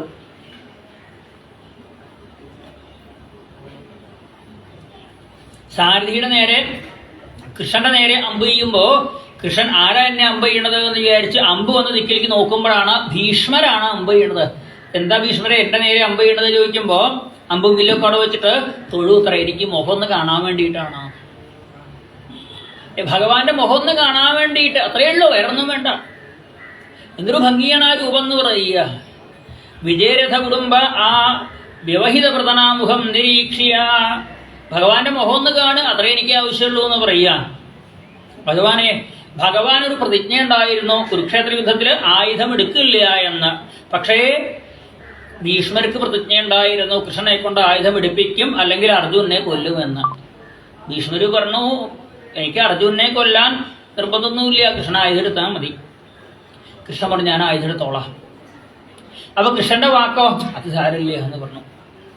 ഭീഷ്മരുടെ വാക്ക് സത്യമാക്കാൻ വേണ്ടി ഭഗവാൻ ചക്രായുധധാരിയായിട്ട് വന്നു. ഒരിക്കൽ യുദ്ധം ചെയ്യുമ്പോൾ ഭീഷ്മരുമായിട്ട് യുദ്ധം ചെയ്യുമ്പോൾ അർജുനന് താങ്ങാൻ പറ്റുന്നില്ല. ഭീഷ്മര് എടുക്കുമ്പോൾ 1, തൊടുക്കുമ്പോൾ 10, എയ്യുമ്പോൾ 100, പോണ വഴിക്ക് 1000, അവിടെ കൊള്ളുമ്പോൾ 10,000. അങ്ങനെയാണ് ശരവർഷം എന്ന് പറഞ്ഞത്. ഇങ്ങനെ ശരവർഷം ചെയ്യുമ്പോൾ അർജുനനെ അങ്ങോട്ട് തടുക്കാൻ പറ്റുന്നില്ല. ഒരു തവണ ഭീഷ്മരുടെ അമ്പ് വന്നപ്പോൾ അർജുനന്റെ തല ഇപ്പം അങ്ങോട്ട് പോകുന്നു കണ്ടപ്പോഴേക്കും ഭഗവാൻ ആ രഥത്തിൽ അമർത്തി ഒന്ന് ചവിട്ടി രഥം ഒന്ന് അങ്ങോട്ട് താന്നു ഭൂമിയിലേക്ക്. അതുകൊണ്ട് അർജുനന്റെ കിരീടേ പോയുള്ളൂ, അല്ലെങ്കിൽ തല പോകുമായിരുന്നു. വീണ്ടും അർജുനന്റെ നേരെ ഭീഷ്മർ ഒന്നിച്ച് അമ്പ് ചെയ്യുമ്പോൾ ഭഗവാൻ അവിടുന്ന് ചാടി ഇറങ്ങി ചമ്മട്ടി കടിഞ്ഞാണൊക്കെ കളഞ്ഞ് അവിടെ ഒരു രഥം മറഞ്ഞു കിടക്കുന്നുണ്ട്. ആ രഥത്തിന്റെ ചക്രം അങ്ങോട്ട് ഊരിയെടുത്ത സുദർശന ചക്രമായിട്ട് ഭീഷ്മരുടെ നേരെ ഇങ്ങോട്ട് ചെല്ലുക. അപ്പൊ ഭീഷ്മര് ആയുധമൊക്കെ അടുത്ത് തൊഴുക. അങ്ങയുടെ കൈകൊണ്ട് തന്നെ ആയിക്കോട്ടെ എനിക്ക് മരണം എന്ന് പറഞ്ഞ ഭീഷ്മരും അത്രയും ഉദ്ദേശിച്ചിട്ടുള്ള എന്താ, ഭഗവാനെ കൊണ്ട് ആയുധം പിടിപ്പിക്കും. ഭഗവാൻ ചക്രായുധാരിയായിട്ടും സുദർശനചക്രമല്ല, അവിടെ പൊട്ടിക്കിടക്കുന്ന തേരിന്റെ ഒരു ചക്രം എടുത്തത്. ആ ചക്രായുധാരിയായിട്ട് വന്നില്ല. എന്തിന്? എന്റെ പ്രതിജ്ഞ സത്യമാക്കാൻ എന്ന് പറയുക ഭീഷ്മര്. ഭീഷ്മരുടെ പ്രതിജ്ഞ സത്യമാക്കാൻ വേണ്ടിയിട്ട് ആയുധാരിയായിട്ട് വന്നുല്ലോ. ഇങ്ങനെയൊരു ഭക്തത വാത്സല്യം, സ്വന്തം വാക്ക് പോലും മാറ്റാൻ ഭക്തന്മാർക്ക് വേണ്ടി തയ്യാറാണ് ശ്രീകൃഷ്ണ ഭഗവാൻ. ഭീഷ്മര് പറയുക അമ്പാടിയില് വൃന്ദാവനത്തില് ഗോപികമാരോടൊപ്പം ആ ശ്രീകൃഷ്ണ ഭഗവാൻ ആടിയതായിട്ടുള്ള രാസലീല നൃത്തം, ലളിതഗതി വിലാസവൽഗുഹാസ പ്രണയ നിരീക്ഷണ കൽപ്പിതോരുമാന കൃതമനുകൃതവദ്യ ഉന്മദാന്ധ പ്രകൃതിഗമൻ കിലയസ്യ ഗോപവധ്വ. ആ ഗോപികമാരോടൊപ്പം കണ്ണ അങ്ങ് അമ്പാടിയിൽ വൃന്ദാവനത്തിൽ ആടിയതായിട്ടുള്ള രാസലീല ഭക്തവാത്സല്യം തുളുമ്പാൻ ഇതിലപ്പുറം ഒരു കഥ പറയേണ്ടതുണ്ടോ ചോദിക്കുക. 110 കോടി ഗോപികമാരോടൊപ്പം 110 കോടി രൂപം സ്വീകരിച്ചുകൊണ്ട് ഭഗവാൻ രാസലീല നൃത്തമാടി. എന്നിട്ടോ ഇതിലൊന്നും ബന്ധമില്ലാണ്ട് ആ രാസലീല നൃത്തത്തിന്റെ കേന്ദ്രത്തില് ഒരു കൃഷ്ണൻ ഓടക്കൊള്ളുമായിട്ട് നിൽക്കണം. എത്ര ആളുകളുടെ കൂടെ വന്നാലും ഞാൻ അവിടെ ഒരു ബന്ധവുമില്ലാണ്ട് നിൽക്കുന്നുണ്ട് എന്ന് പറയുക ഭഗവാൻ. ഒരു തിരി കത്തിച്ച് ആ തിരിയിൽ നിന്നും എത്ര തിരി കത്തിച്ചു കഴിഞ്ഞാലും ആദ്യത്തെ തിരി കത്തുന്നതിന് ഒരു കുഴപ്പവുമില്ല. ആ തിരി ഇവിടെ കത്തിക്കൊണ്ടേയിരിക്കണോ. ഭഗവാൻ പരിപൂർണനാണ്. എത്ര രൂപം സ്വീകരിച്ചാലും ഭഗവാന് ഒരു മാറ്റവും വരാൻ പോകുന്നില്ല. എന്നിട്ടും ഭഗവാൻ ആത്മാരാമോ അഭിലീലയ എന്ന് പറയുന്നുണ്ട്. ആത്മാരാമനായിട്ട് കൂടി ഗോപികമാരോടൊപ്പം കളിച്ചില്ലേ. പിന്നെ യുധിഷ്ഠിരന്റെ രാജസൂയ യാഗത്തിന് വേണ്ടി എല്ലാം ഭഗവാനല്ലേ ചെയ്തത്. അവസാനം കാല് കഴിയിക്കണം ഭഗവാനെ എന്ന് പറഞ്ഞപ്പോൾ എന്നാ ശരി കാല് കഴിയിച്ചോട്ടെ എന്ന് പറഞ്ഞ് ഇത്രയും നേരം വരുന്നവരെ മുഴുവൻ കാല് കഴുകിക്കുകയായിരുന്നു ഭഗവാൻ. അയ്യോ ഭഗവാന്റെ കാല് കഴുകണം എന്ന് പറയുമ്പോൾ അങ്ങേക്ക് അങ്ങനെ ഒരു മോഹം ഉണ്ടെങ്കിൽ, യുധിഷ്ഠിരന് അങ്ങനെ ഒരു മോഹം ഉണ്ടെങ്കിൽ ആയിക്കോട്ടെ എന്ന് പറഞ്ഞ് വേഗം സിംഹാസനത്തിൽ അവിടെ ചെന്നിരുന്നു. കാല് കഴിക്കാനായിട്ട് സമ്മതിച്ചു എന്ന് പറയുക. ഭഗവാനെ ഭക്തന്മാർ എന്ത് വേണം എന്ന് പറയണു അതൊക്കെ കൊടുക്കുന്ന ഭഗവാന്റെ സ്വഭാവം എന്ന് പറയുക. ആശ്രയിക്കുന്നവര്, നാമം ജപിക്കുന്നവര് എന്തെങ്കിലും വേണമെന്ന് പറഞ്ഞാലും അത് മുഴുവൻ കൊടുക്കുന്ന സ്വഭാവമാണ് കൃഷ്ണന്റെ. നമ്മൾ ചെന്ന് ചോദിക്കുകയേ വേണ്ടു ഭഗവാനോട്. എന്ത് വേണമെങ്കിലും ചോദിച്ചാൽ മതി. ഭാഗവത്തിലെ രാവിലെ വന്നവർക്കറിയാം, രാവിലെ പ്രാർത്ഥനാ മന്ത്രം ചൊല്ലി നമസ്കരിക്കുന്നുണ്ട്. അതിലൊരു മന്ത്രമുണ്ട്, മനോരഥോ മദീയോയം സഫല സർവധാ ത്വയാ നിർവിഘ്നേനൈവ കർത്തവ്യ ദാസോഹം തവ കേശവ. എന്താ അതിന്റെ അർത്ഥം? മനോരഥോ, എന്റെ മനസ്സ് പല പല ആഗ്രഹങ്ങളുടെ പിന്നാലെയും പോവും ഭഗവാനെ എന്ന് പറയുക. മനോരഥോ അല്ലെ, മനസ്സൊരു രഥമാണ്. അതെങ്ങനെ സഞ്ചരിക്കും? ആരാണ് ആ രഥത്തെ നിയന്ത്രിക്കുന്ന? 5 കുതിരകള്, കണ്ണ്, മൂക്ക്, നാക്ക്, ചെവി, തൊക്ക്, ഇതാണല്ലേ. അവിടെ ഒരു ബൈക്ക് വന്ന് നിന്ന ശബ്ദം ചെവിയിൽ കേട്ടപ്പോഴേക്കും എല്ലാവരുടെയും മനസ്സ് അങ്ങോട്ട് പോയി. ആരാ വന്നത്, ആരാ കൊണ്ടുവരണത്, എന്താ കൊണ്ടുവരണത് എന്ന് ചിന്ത അങ്ങോട്ട് പോയി. ആരാ അങ്ങോട്ട് കൊണ്ടുപോയത്? ചെവിയാണ് കൊണ്ടുപോയത്. കാരണം ശബ്ദം കേട്ടപ്പോ അല്ലെ, ആരെങ്കിലും ഒരാൾ മുന്നിൽ കൂടെ പോണത് കണ്ടു കഴിഞ്ഞാൽ അവിടെ കണ്ണ് മനസ്സിനെ അങ്ങോട്ട് കൊണ്ടുപോകും. അയാൾ എങ്ങടാ പോണത്, ആരാ പോണത്, പലതവണയിലോ പോണത് കാണുന്നു അല്ലെ. ഇന്ദ്രിയങ്ങള്, കണ്ണ്. ചിലപ്പോൾ ഈ അവിടെ അടുക്കളയിൽ നിന്ന് എന്തെങ്കിലും പാചകത്തിന്റെ വാസന വന്നു കഴിഞ്ഞാൽ മൂക്ക് അങ്ങോട്ട് കൊണ്ടുപോകും അല്ലെ. ഇന്ന് സാമ്പാറിനുള്ള വറവാണോ അതോ എരിശ്ശേരിക്കാണോ എന്തിനുള്ള വറവാണ് അവിടെ ഉള്ളത് എന്ന് മൂക്ക് മനസ്സിനെ അവിടേക്ക് കൊണ്ടുപോകും. അതുപോലെ തന്നെ നാക്ക്, ത്വക്ക്, ഇതൊക്കെ ഉള്ളത് അല്ലെ. ആരെങ്കിലും വന്ന് നമ്മളെ തോണ്ടി എന്ന് വിചാരിക്കുക, അല്ലെങ്കിൽ നടന്നു പോകുന്ന സമയത്ത് നമ്മളൊന്ന് തോണ്ടി വെച്ച് കഴിഞ്ഞാൽ ശരീരത്തിൽ തൊട്ടു എന്ന് കഴിഞ്ഞാൽ ആരാ തൊട്ടത്, എന്തിനാപ്പ എന്നെ തോണ്ടി വിളിച്ചത്, ഞാൻ ഭാഗവതം കേട്ടുകൊണ്ടിരിക്കുകയല്ലേ എന്ന് പറഞ്ഞ ആ നമ്മളെ തോണ്ടി വിളിച്ച ആളുടെ നേരെ മനസ്സ് പോയി. ഇന്ദ്രിയങ്ങള്, 5 ഇന്ദ്രിയങ്ങളാവുന്ന കുതിരകള് തെളിക്കുന്ന തേരാണ് മനസ്സ്. മനോരഥോ, ഈ മനസ്സാകുന്ന രഥം. ഇത് പല വഴിക്ക് പോകുമ്പോ നമുക്ക് അതിനെ സഫലമാക്കി തരിക. എന്താ, ആ ശബ്ദം കേട്ട് വന്നയാള് നമുക്ക് സന്തോഷം തരുന്ന ആളാണ്. എന്നാൽ അതിന് വരെ നമ്മള് 10 കൊല്ലമായിട്ട് പിണങ്ങിയിരിക്കുന്ന ഒരാളാണ് വന്നു വെച്ചാൽ നമുക്ക് സന്തോഷം ഉണ്ടാവുമോ? സന്തോഷം ഉണ്ടാവുമോ? അയ്യോ ഇയാൾക്ക് വരാൻ കണ്ടത്, ഇയാളുടെ ശബ്ദം കിട്ടുക ഞാൻ തിരിഞ്ഞു നോക്കിയത് കഷ്ടം എന്ന് തോന്നുമല്ലേ. അപ്പൊ നമ്മുടെ ഇന്ദ്രിയങ്ങൾ നമ്മളെ കൊണ്ടുപോകുന്ന വിഷയങ്ങൾ നമ്മൾക്ക് സന്തോഷം തരണം. ഉച്ചയ്ക്ക് പോയിട്ട് ഭക്ഷണം കഴിക്കുമ്പോൾ നല്ല സ്വാദല്ല കൂട്ടാൻ കേട്ടോ, വേറെ വാസന കേട്ടപ്പോഴേ വിചാരിച്ചു അല്ലേ, അവിടെ കൂട്ടാൻ വറവിടുന്ന കടുകും മുളകൊക്കെ വറക്കണത് കേട്ടപ്പോൾ എനിക്കിഷ്ടമുള്ള കൂട്ടാൻ തന്നെയാണ്. അതിന് പകരം നമുക്കിഷ്ടമില്ലാത്ത, അയ്യേ ഇതിനാണോ കൂടെ വറുത്തിട്ടത് ഈ കൂട്ടാൻ, എനിക്ക് തീരെ ഇഷ്ടമില്ലാത്ത കൂട്ടാൻ, അങ്ങനെയാണോ വേണ്ടത്? അല്ല, അവിടെ എത്തുമ്പോൾ നന്നായി കേട്ടോ, നല്ല പാചകം, എനിക്കിഷ്ടമുള്ള വിഭവം തന്നെയാണ്. നമ്മുടെ മനസ്സ് കൊണ്ടുപോയ വഴി എന്താക്കി മാറ്റണം? നമുക്ക് സുഖം തരുന്നതാക്കണം. നമ്മൾ ആരെങ്കിലും തോണ്ടി വിളിച്ചിട്ടുണ്ടെങ്കിൽ, അതെ ദാഹിക്കുന്നുണ്ടെങ്കിൽ വെള്ളം കുടിച്ചോളൂ എന്ന് പറഞ്ഞുകൊണ്ട് ഇരിക്കുന്നവർക്ക് വെള്ളം കൊടുക്കുന്ന ആളാണ്. ശരി, കുറച്ച് വെള്ളം കുടിക്കാം. അതിന് പകരം നിങ്ങളുടെ പുറത്തൊരു പുഴു വന്നിരിക്കണം എന്ന് പറഞ്ഞുകൊണ്ടാണ് തോണ്ടി വിളിച്ചു വെച്ചാൽ അത് സന്തോഷമാവുക ഇല്ല, അത് വിഷമാണാവുക. അങ്ങനെ വിഷമമാവരുത്. നമ്മുടെ മനസ്സ് ഏതൊക്കെ മാർഗത്തിലേക്ക് പോകണു അതൊക്കെ നമുക്ക് സന്തോഷം തരുന്നതാവണം. പച്ചവെള്ളം അടിച്ച് കുടിച്ചു നോക്കിയാൽ നോക്കുമ്പോൾ നല്ല മധുരമുള്ള നാരങ്ങ വെള്ളം, സന്തോഷം കൂടുതലല്ലേ ഉണ്ടായത്. അപ്പൊ മനസ്സ് ഏതൊക്കെ വഴിക്ക് പോയാലും അത് സന്തോഷമേ തരാവൂ. മനോരഥോ മദീയോയം സഫല സർവധാത്വയാ. മനസ്സിൽ തോന്നിയ ആഗ്രഹങ്ങള് സഫലമാക്കാൻ വേണ്ടി നമ്മൾ പണിയെടുക്കും അല്ലെ, പ്രയത്നിക്കും. അത് സഫലമാക്കി തരണേ എന്ന് പറയുക. നിർവിഘ്നേന ഇവ കർത്തവ്യ. മനസ്സിലെ ആഗ്രഹം സഫലമാക്കാൻ വേണ്ടി ഞാൻ പണിയെടുക്കുമ്പോ അതിന് വിഘ്നങ്ങളൊന്നും ഉണ്ടാക്കരുത്. ദാസോഹം തവ കേശവ. ഹേ ഗുരുവായൂരപ്പ, ഞാൻ ഭഗവാന്റെ ദാസനാണെന്ന ചിന്ത വേണം. ഒരിക്കലും അഹങ്കാരം ഉണ്ടാക്കരുത്. എൻ്റെ മനസ്സിലെ ആഗ്രഹങ്ങളൊക്കെ സഫലമാക്കി തരണം. ഇപ്പോൾ IAS എടുക്കണം എന്ന് വിചാരിച്ചുകൊണ്ട് എൻ്റെ കുട്ടി പഠിക്കുകയാണെന്നുണ്ടെങ്കിൽ ആ കുട്ടിക്ക് അതെടുക്കാൻ സാധിക്കണം. MBBS വേണ്ടിയിട്ടോ LLBക്ക് വേണ്ടിയിട്ടോ അല്ലെങ്കിൽ TTCക്ക് വേണ്ടിയിട്ടോ BEdന് വേണ്ടിയിട്ടോ ഏത് വിഷയത്തിലാണോ പഠിക്കാൻ പോണത് ആ പരിശ്രമം സഫലമാക്കണം. ഇത് പഠിച്ചു കഴിഞ്ഞിട്ട് തോറ്റു എന്ന് പറഞ്ഞു കഴിഞ്ഞാൽ സഫലാവൂ അത്?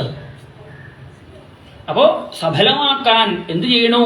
ഭാഗവതത്തെ നമസ്കരിക്കണോ. രാവിലെ നമസ്കരിക്കുന്ന മന്ത്രങ്ങളിൽ ഒരു മന്ത്രം ഇതാണ്. അപ്പോ മനസ്സ് പല പല മാർഗത്തിലൂടെയും പോവും. മനസ്സാകുന്ന രഥം, മനസ്സിൽ തോന്നുന്ന ആഗ്രഹങ്ങളൊക്കെ ഭഗവാനോട് പോയിട്ട് പറയുക. വേറെ ആർക്കും സാധിച്ചു തരാൻ പറ്റില്ല. ഇപ്പോൾ ഉച്ചയ്ക്ക് നിർത്തുന്ന സമയത്ത് എൻ്റെ അടുത്ത് വന്നിട്ടതേ എൻ്റെ കുട്ടി MBBSന് പഠിക്കുകയാണ്, അടുത്ത മാസം പരീക്ഷയാണ് എന്ന് പറഞ്ഞു കഴിഞ്ഞാൽ എനിക്ക് ജയിപ്പിച്ചു തരാൻ പറ്റുമോ? ആ കുട്ടിക്ക് വേണ്ടി വല്ലതും ചെയ്തു തരാൻ എനിക്ക് പറ്റുമോ? അല്ല ചോദ്യത്തിന് ഉത്തരം പറയാൻ പറ്റുമോ? നമുക്കൊന്നും സാധിക്കില്ല. എന്ത് പറയുക? ഭഗവാനോട് പ്രാർത്ഥിച്ചോളൂ, നാമം ജപിച്ചോളൂ. ആ കുട്ടി അച്ഛനോട് പോയിട്ട് പറയുക, അമ്മയോട് പോയിട്ട് പറയുക. എന്തിന്? പഠിപ്പിച്ച അധ്യാപകർക്ക് ജയിപ്പിക്കാൻ പറ്റുമോ? അധ്യാപകന്മാരെ എല്ലാ കുട്ടികളെയും ഒരുപോലെ പഠിപ്പിക്കുന്നുണ്ട്, എല്ലാ കുട്ടികളും ഒരേ മാർക്ക് എഴുതിയിട്ട് ജയിക്കുന്നുണ്ട്, എല്ലാവരും എല്ലാ വിഷയത്തിലും A+ കിട്ടുന്നുണ്ടോ? മാഷ് ക്ലാസ് എടുത്ത എല്ലാവർക്കും ഒരുപോലെയാണ്. അതെ, ഫുൾ A+ കിട്ടുന്നവർക്ക് പ്രത്യേക ക്ലാസ്, 5A+ മതി എന്നുള്ളവർക്ക് പ്രത്യേക ക്ലാസ്, അങ്ങനെയൊന്നുമില്ല. ക്ലാസ്സൊക്കെ ഒരുമിച്ച് തന്നെയാണ്. അവരവർ പഠിച്ചതിൻ്റെയും അവരവർക്കുള്ള ഈശ്വരാനുഗ്രഹത്തിൻ്റെയും ഫലമായിട്ട് അല്ലേ. ഇപ്പോൾ ഫുൾ A+ കിട്ടിയവർക്ക് +2 അഡ്മിഷൻ കിട്ടണില്ല എന്നാണ് കേൾക്കാനുള്ളത്. പിന്നെ ഫുൾ A+ എന്തിനാ കിട്ടിയത്? അത് കിട്ടിയിട്ട് പോലും ഗുണമില്ല അത്രേ. എന്താ വെച്ച് കഴിഞ്ഞാൽ നിശ്ചയമില്ല. എന്തോ അതവരെ വഴിക്ക് പോട്ടെ, അവരനുഭവിക്കട്ടെ, നമുക്കൊന്നും ചെയ്യാൻ വയ്യ. പറഞ്ഞു വന്നത് എല്ലാവർക്കും ഒരുപോലെ അവസരമുണ്ട്. അതെ, ഇവിടെ ഭാഗവതം കേൾക്കാൻ 50 ആൾ വന്നാൽ മതി കേട്ടോ. അതിൽ കൂടുതൽ ആൾക്കാർ വന്നാൽ പൊക്കോൾ കിട്ടോ എന്ന് പറയുന്നുണ്ടോ? എത്ര പേർക്ക് വേണമെങ്കിലും വരാം ഭാഗവതം കേൾക്കാനായിട്ട്. അവസരമുണ്ട്. എന്ത് വേണം? ആ അവസരം ഉപയോഗപ്പെടുത്തണം. അവസരം ഉണ്ടാകേണ്ട കാര്യമുണ്ടോ? അവിടെ ഭക്ഷണം ഉണ്ട് എന്ന് പറഞ്ഞു കഴിഞ്ഞാൽ ഞാൻ ഇവിടെ ഇരിക്കുകയുള്ളൂ എന്ന് പറഞ്ഞു കഴിഞ്ഞാൽ അവിടെ വിശന്നിട്ടിരുന്നോളൂ. ഭക്ഷണം കഴിക്കണമെങ്കിൽ എന്ത് വേണം?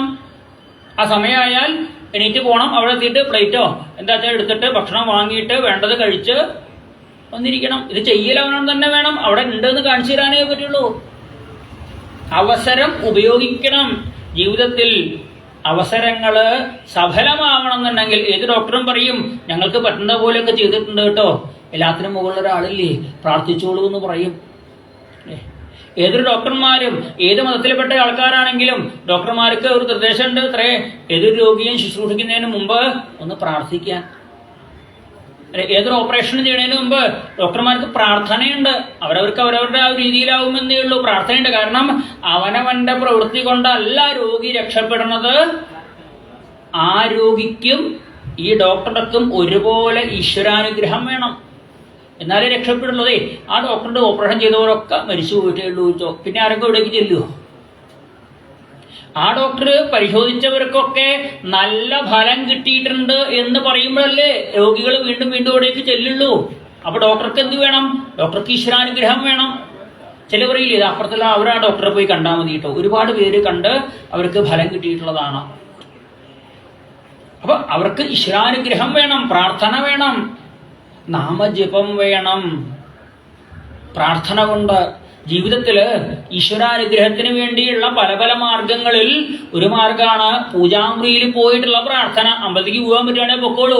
ഇല്ലാന്നുണ്ടെങ്കിൽ ഓരോ വീട്ടിലുമുള്ള അമ്പലമാണ്, ശ്രീകോവിലാണ് പൂജാമുറി.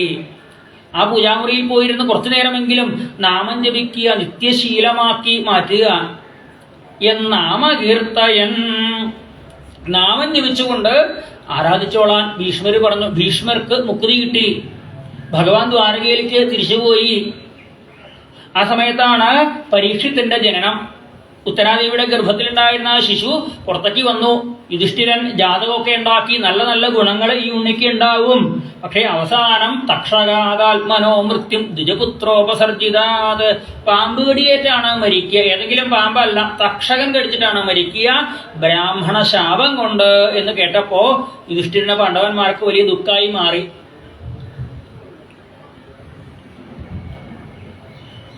സങ്കടപ്പെടണ്ടെന്ന് പറഞ്ഞു. പാമ്പ് കടിയേറ്റ് പേരക്കുട്ടി മരിക്കുന്നു പറഞ്ഞാൽ സങ്കടപ്പെടണ്ടേ? അത് ബ്രാഹ്മണ ശാപം കൊണ്ട് എന്ന് പറഞ്ഞു കഴിഞ്ഞാൽ സങ്കടപ്പെടണ്ടേ? വേണ്ട. എന്തേ? ഈ ഉണ്ണിക്ക് മുക്തി കിട്ടും എന്ന് പറഞ്ഞു, മോക്ഷം കിട്ടുക. സജ്ജന നിന്ദ. ബ്രാഹ്മണർ എന്ന് പറഞ്ഞു കഴിഞ്ഞാൽ ക്ഷമയാണ് ബ്രാഹ്മണരുടെ സ്വഭാവം. ഒരിക്കൽ ദേഷ്യപ്പെട്ട് കഴിഞ്ഞാൽ ഒരു ബ്രാഹ്മണന്റെ 6 മാസത്തെ ഗായത്രി ജപത്തിന്റെ ഫലം പോയി എന്നാണ്.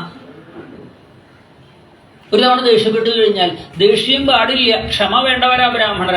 അങ്ങനെയുള്ള ഒരു ബ്രാഹ്മണൻ ദേഷ്യപ്പെടണമെന്നുണ്ടെങ്കിൽ അത്രയ്ക്ക് വലിയ അപരാധമാവണം അപ്പുറത്ത് ചെയ്തത്. അപ്പൊ ഒരു ബ്രാഹ്മണനെ ദേഷ്യം പിടിപ്പിക്കാൻ പാകത്തിന് അപരാധം ചെയ്യും ആര്? ഈ ഉണ്ണി എന്നാ പറഞ്ഞത്. പിന്നെ സങ്കടം ഇല്ലാണ്ടിരിക്കുവോ? സജ്ജന നിന്ദ ചെയ്യും, ബ്രാഹ്മണ ശാപം കിട്ടും, പാമ്പ് കടിയേറ്റ് മരിക്കും. ഇതിലേതെങ്കിലും ഒന്നുണ്ടായാൽ ഗതി കിട്ടില്ല ആ ജീവിതത്തിന്. സജ്ജനത്തെ നിന്ദിച്ചാൽ ആ ജീവന് ഗതി കിട്ടില്ല. ബ്രാഹ്മണ ശാപം കിട്ടിയ ജീവന് ഗതി കിട്ടില്ല. പാമ്പ് കടിയേറ്റ് മരിച്ച ജീവന് ഗതി കിട്ടില്ല. പക്ഷെ ഇത് 3ഉം ഉണ്ടായിട്ടും ഈ ഉണ്ണിക്ക് ഗതി കിട്ടുമെന്നാ പറഞ്ഞത്. എന്താ കാരണം? ആരെ ഗതി കൊടുക്കുക? ഗതി കൊടുക്കാനായിട്ട് ഒരാൾ വരുന്നാ പറഞ്ഞത്. മുനയർ വ്യാസസുതാദസൗ, വേദവ്യാസന്റെ മകൻ വരും ഈ ഉണ്ണിക്ക് ഗതി കൊടുക്കാൻ എന്ന് പറഞ്ഞു. എങ്ങനെയെന്ന് പറഞ്ഞില്ല. ഈ ഉണ്ണിക്ക് മരണസമയം അടുക്കുമ്പോ ഈശ്വരനെ കുറിച്ച് അറിയണമെന്ന ചിന്ത വരും. ആ സമയത്ത് വേദവ്യാസരുടെ മകൻ വന്ന് മുക്തി കൊടുക്കും എന്ന് പറഞ്ഞു. വേദവ്യാസരുടെ ഏത് മകനാണെന്നും പറഞ്ഞില്ല. മുനയർ വ്യാസസുതാദസൗ, വേദവ്യാസന്റെ മകൻ എന്നേ പറഞ്ഞുള്ളൂ. എന്തായാലും സമാധാനമായി, മുക്തി കിട്ടൂലോ. അപ്പോഴാണ് പാണ്ഡവന്മാര് പതുക്കെ പതുക്കെ അവരുടെ കർമ്മങ്ങളൊക്കെ കുറയ്ക്കാൻ നോക്കുക. ഈ പരീക്ഷത്ത് എന്ന ഉണ്ണിയെ കാണാനായിട്ട് കണ്ണൻ വന്നു. പാണ്ഡവന്മാർക്ക് ഇനിയിപ്പോ ഞങ്ങളുടെ ഭരണം, ഈ ഉണ്ണി വലുതായാൽ ഉണ്ണിയെ ഏൽപ്പിക്കാം. പരീക്ഷത്തിന് 36 വയസ്സായി. 36 വയസ്സായ സമയത്താണ് ഒരിക്കൽ ദ്വാരകയിലേക്ക് പോയ ശ്രീകൃഷ്ണ ഭഗവാൻ തിരിച്ചു വരുന്നത് കാണുന്നില്ല. ആ ദ്വാരകയ്ക്ക് പോയ അർജുനൻ കൃഷ്ണനെ കാണാനായിട്ട് പോയതാ. അർജുനൻ തിരിച്ചു വരണില്ല. അപ്പോ യുധിഷ്ഠിരൻ ഭീമസേനോട് ചോദിക്കുക, ഹേ ഭീമസേന, നിന്റെ അനിയൻ പോയിട്ട് 7 മാസമായില്ലോ. പരമാവധി ഭാര്യ വീട്ടിൽ പോയി കഴിഞ്ഞാൽ അവിടെ നിൽക്കാവുന്ന ദിവസം എന്ന് പറഞ്ഞാൽ 7 ദിവസമാണ് അത്രേ. ഭാര്യ വീട്ടിൽ ഭർത്താവ് പോയാലേ മനസ്സിലാക്കി വെച്ചോളൂ, 7 ദിവസം നിൽക്കാം. ഒരു സപ്താഹം ഉണ്ടെങ്കിൽ നിൽക്കാം, അത് കഴിഞ്ഞാൽ അന്ന് തന്നെ പോകണം. 8 ദിവസം നിൽക്കാൻ പാടില്ല എന്നാണ്. പിന്നെ വേണമെങ്കിൽ പോയിട്ട് ഒരാഴ്ച കഴിഞ്ഞിട്ട് വേണമെങ്കിൽ ഒന്ന് നിന്നോളൂ. ഇവിടെ 7 മാസമായി പോയിട്ട് തിരിച്ചു വരണില്ല. കലിയുഗം ആരംഭിക്കാനായോ? നാരദ മഹർഷി വന്നിട്ട് പറയുണ്ടായി, കലിയുഗം ആരംഭിക്കാറായിട്ടുണ്ട്, ശ്രീകൃഷ്ണ ഭഗവാന്റെ അവതാര ലക്ഷ്യങ്ങളൊക്കെ പൂർത്തിയാവാറായിട്ടുണ്ട്, ഭഗവാൻ എപ്പോ വേണമെങ്കിലും സുധാമത്തിലേക്ക് പോവാം എന്നൊക്കെ നാരദര് വന്ന് പറയുണ്ടായി. എനിക്ക് കലിയുഗത്തിന്റെ ചില ലക്ഷണങ്ങൾ കാണാനുണ്ട്. എനിക്കൊരു സംശയം, ഇപ്പോ കലിയുഗം ആരംഭിക്കാറായോ? കൃഷ്ണ സദാമത്തിലേക്ക് പോയോ? ഈ സമയത്ത് തൊട്ടു മുമ്പായിട്ടുള്ള അധ്യായത്തിൽ പറയുകയാണ്, വിദുരതീർത്ഥയാത്രായ മൈത്രേയാത്മനോഗതിയും. വിദുരര് മഹാഭാരത യുദ്ധത്തിന് മുമ്പേ തീർത്ഥാടനത്തിന് പോയതാ. ഇപ്പൊ തിരിച്ചു വന്നു. തിരിച്ചു വന്നപ്പോ പാണ്ഡവന്മാര് അവിടെ രാജ്യം ഭരിക്കുക. യുധിഷ്ഠിരൻ ചോദിച്ചു, കുട്ടിക്കാലത്തൊക്കെ ഞങ്ങളെ രക്ഷിക്കാനായിട്ട് വിദുരര് എപ്പോഴും കൂടെ ഉണ്ടായിരുന്നു. ഞങ്ങൾ കാട്ടിൽ വസിക്കുന്ന കാലത്തും ഇടയ്ക്കിടയ്ക്ക് ഞങ്ങൾക്ക് നല്ല നല്ല നിർദ്ദേശങ്ങളൊക്കെ ദൂതന്മാർ വഴി തന്ന് ഞങ്ങളെ സഹായിച്ചുകൊണ്ടിരുന്ന ചെറിയച്ഛനായിട്ടുള്ള അങ്ങ് യുദ്ധം വന്നപ്പോൾ പോവുകയാണല്ലോ ഉണ്ടായത്. എന്തായാലും അങ്ങ് തിരിച്ചു വന്നുല്ലോ, സന്തോഷമായി. വിദുരർക്ക് അറിയാം ശ്രീകൃഷ്ണ ഭഗവാൻ സ്വധാമത്തിലേക്ക് പോയി എന്ന്. പക്ഷെ വിദുരര് അത് പറഞ്ഞില്ല. അവിടെ വിദുരര് തീർത്ഥയാത്രയുടെ ഇടയിൽ യമുനാ തീരത്ത് വെച്ചിട്ട് ഉദ്ധവരെ കാണുന്നതും ഉദ്ധവരിൽ നിന്നും കൃഷ്ണഭഗവാന്റെ സുധാമഗമന വാർത്തയൊക്കെ അറിഞ്ഞയാളാ.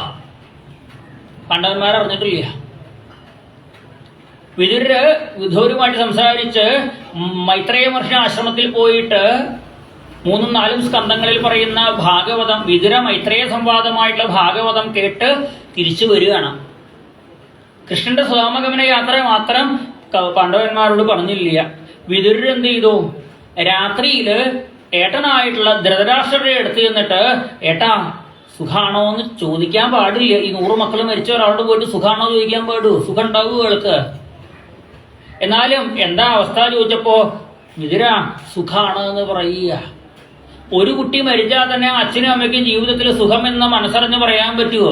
ഇവിടെ 100 മക്കളും മരിച്ചിട്ട് ധൃതരാഷ്ട്രർ പറയാ അത്രേ സുഖാണ്, പരമസുഖാണ് അത്രേ. എങ്ങനെ സുഖാവാൻ പറ്റണോ? എന്റെ 100 മക്കൾ ഉള്ളപ്പോഴും ഒരാളും അച്ഛൻ ഭക്ഷണം കഴിച്ചു എന്ന് പോലും ചോദിച്ചിട്ടില്ല. ഇപ്പൊ മക്കളൊക്കെ മരിച്ചപ്പോ പാണ്ഡവന്മാര് എപ്പോഴും ഞങ്ങളെ പരിഹരിച്ചും കൊണ്ടാ. യുധിഷ്ഠിരൻ ഇടയ്ക്കിടയ്ക്ക് വന്ന് ചോദിക്കും, വലിശ എന്തെങ്കിലും വേണ്ടതുണ്ടോ, വിഷമങ്ങൾ വല്ലതും ഉണ്ടെങ്കിൽ പറയണം കേട്ടോ, കണ്ണ് കാണാണ്ട് വിഷമിക്കരുത് കേട്ടോ എന്ന് പറഞ്ഞ കൂടെയുണ്ട്.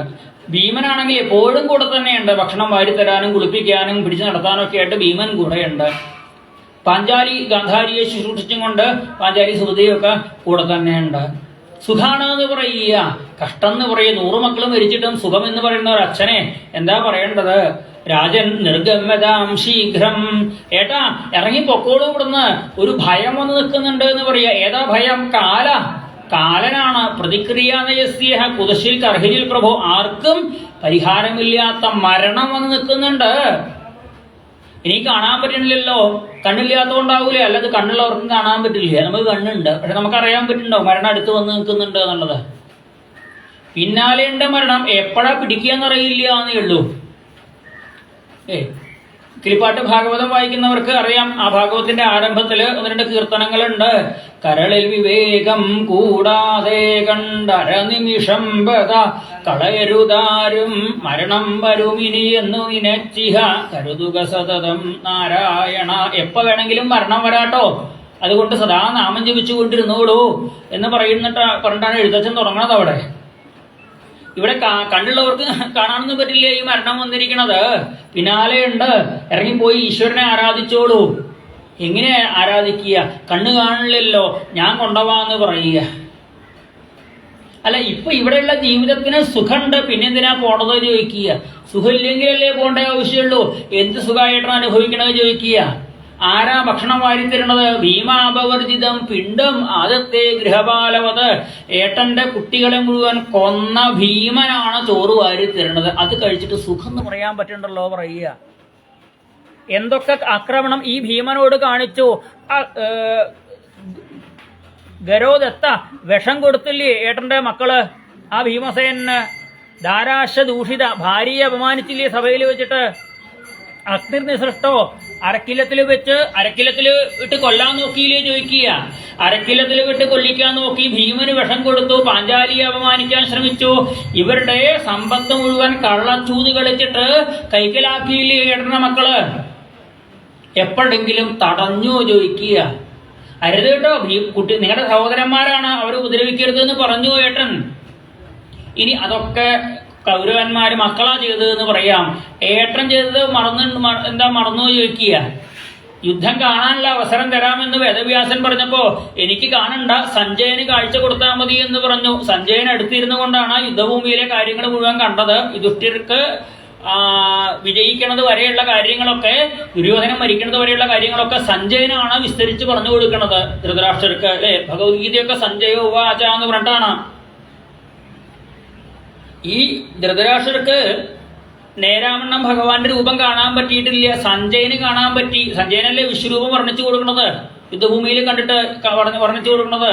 സഞ്ജയന് കാണാൻ സാധിച്ചു, ധൃതരാഷ്ട്രർക്ക് കാണാൻ സാധിച്ചില്ല. ആ യുദ്ധമൊക്കെ കഴിഞ്ഞു, പാണ്ഡവന്മാര് ജയിച്ചു എന്ന് പറഞ്ഞ് കേട്ടതോടുകൂടി പാണ്ഡവന്മാരിങ്ങോട്ട് വരട്ടെ. അതിൽ പ്രധാനമായിട്ട് ഭീമസേനാണ് എന്റെ 100 മക്കളെയും കൊന്നത്. അതുകൊണ്ട് ഭീമസേനെ ഞാൻ സ്നേഹത്തോടുകൂടി കെട്ടിപ്പിടിക്കും. ആ കെട്ടിപ്പിടുത്തത്തിൽ ഞെക്കി ഇങ്ങോട്ട് കൊല്ലും എന്ന് തീരുമാനിച്ചു ധൃതരാഷ്ട്രർ.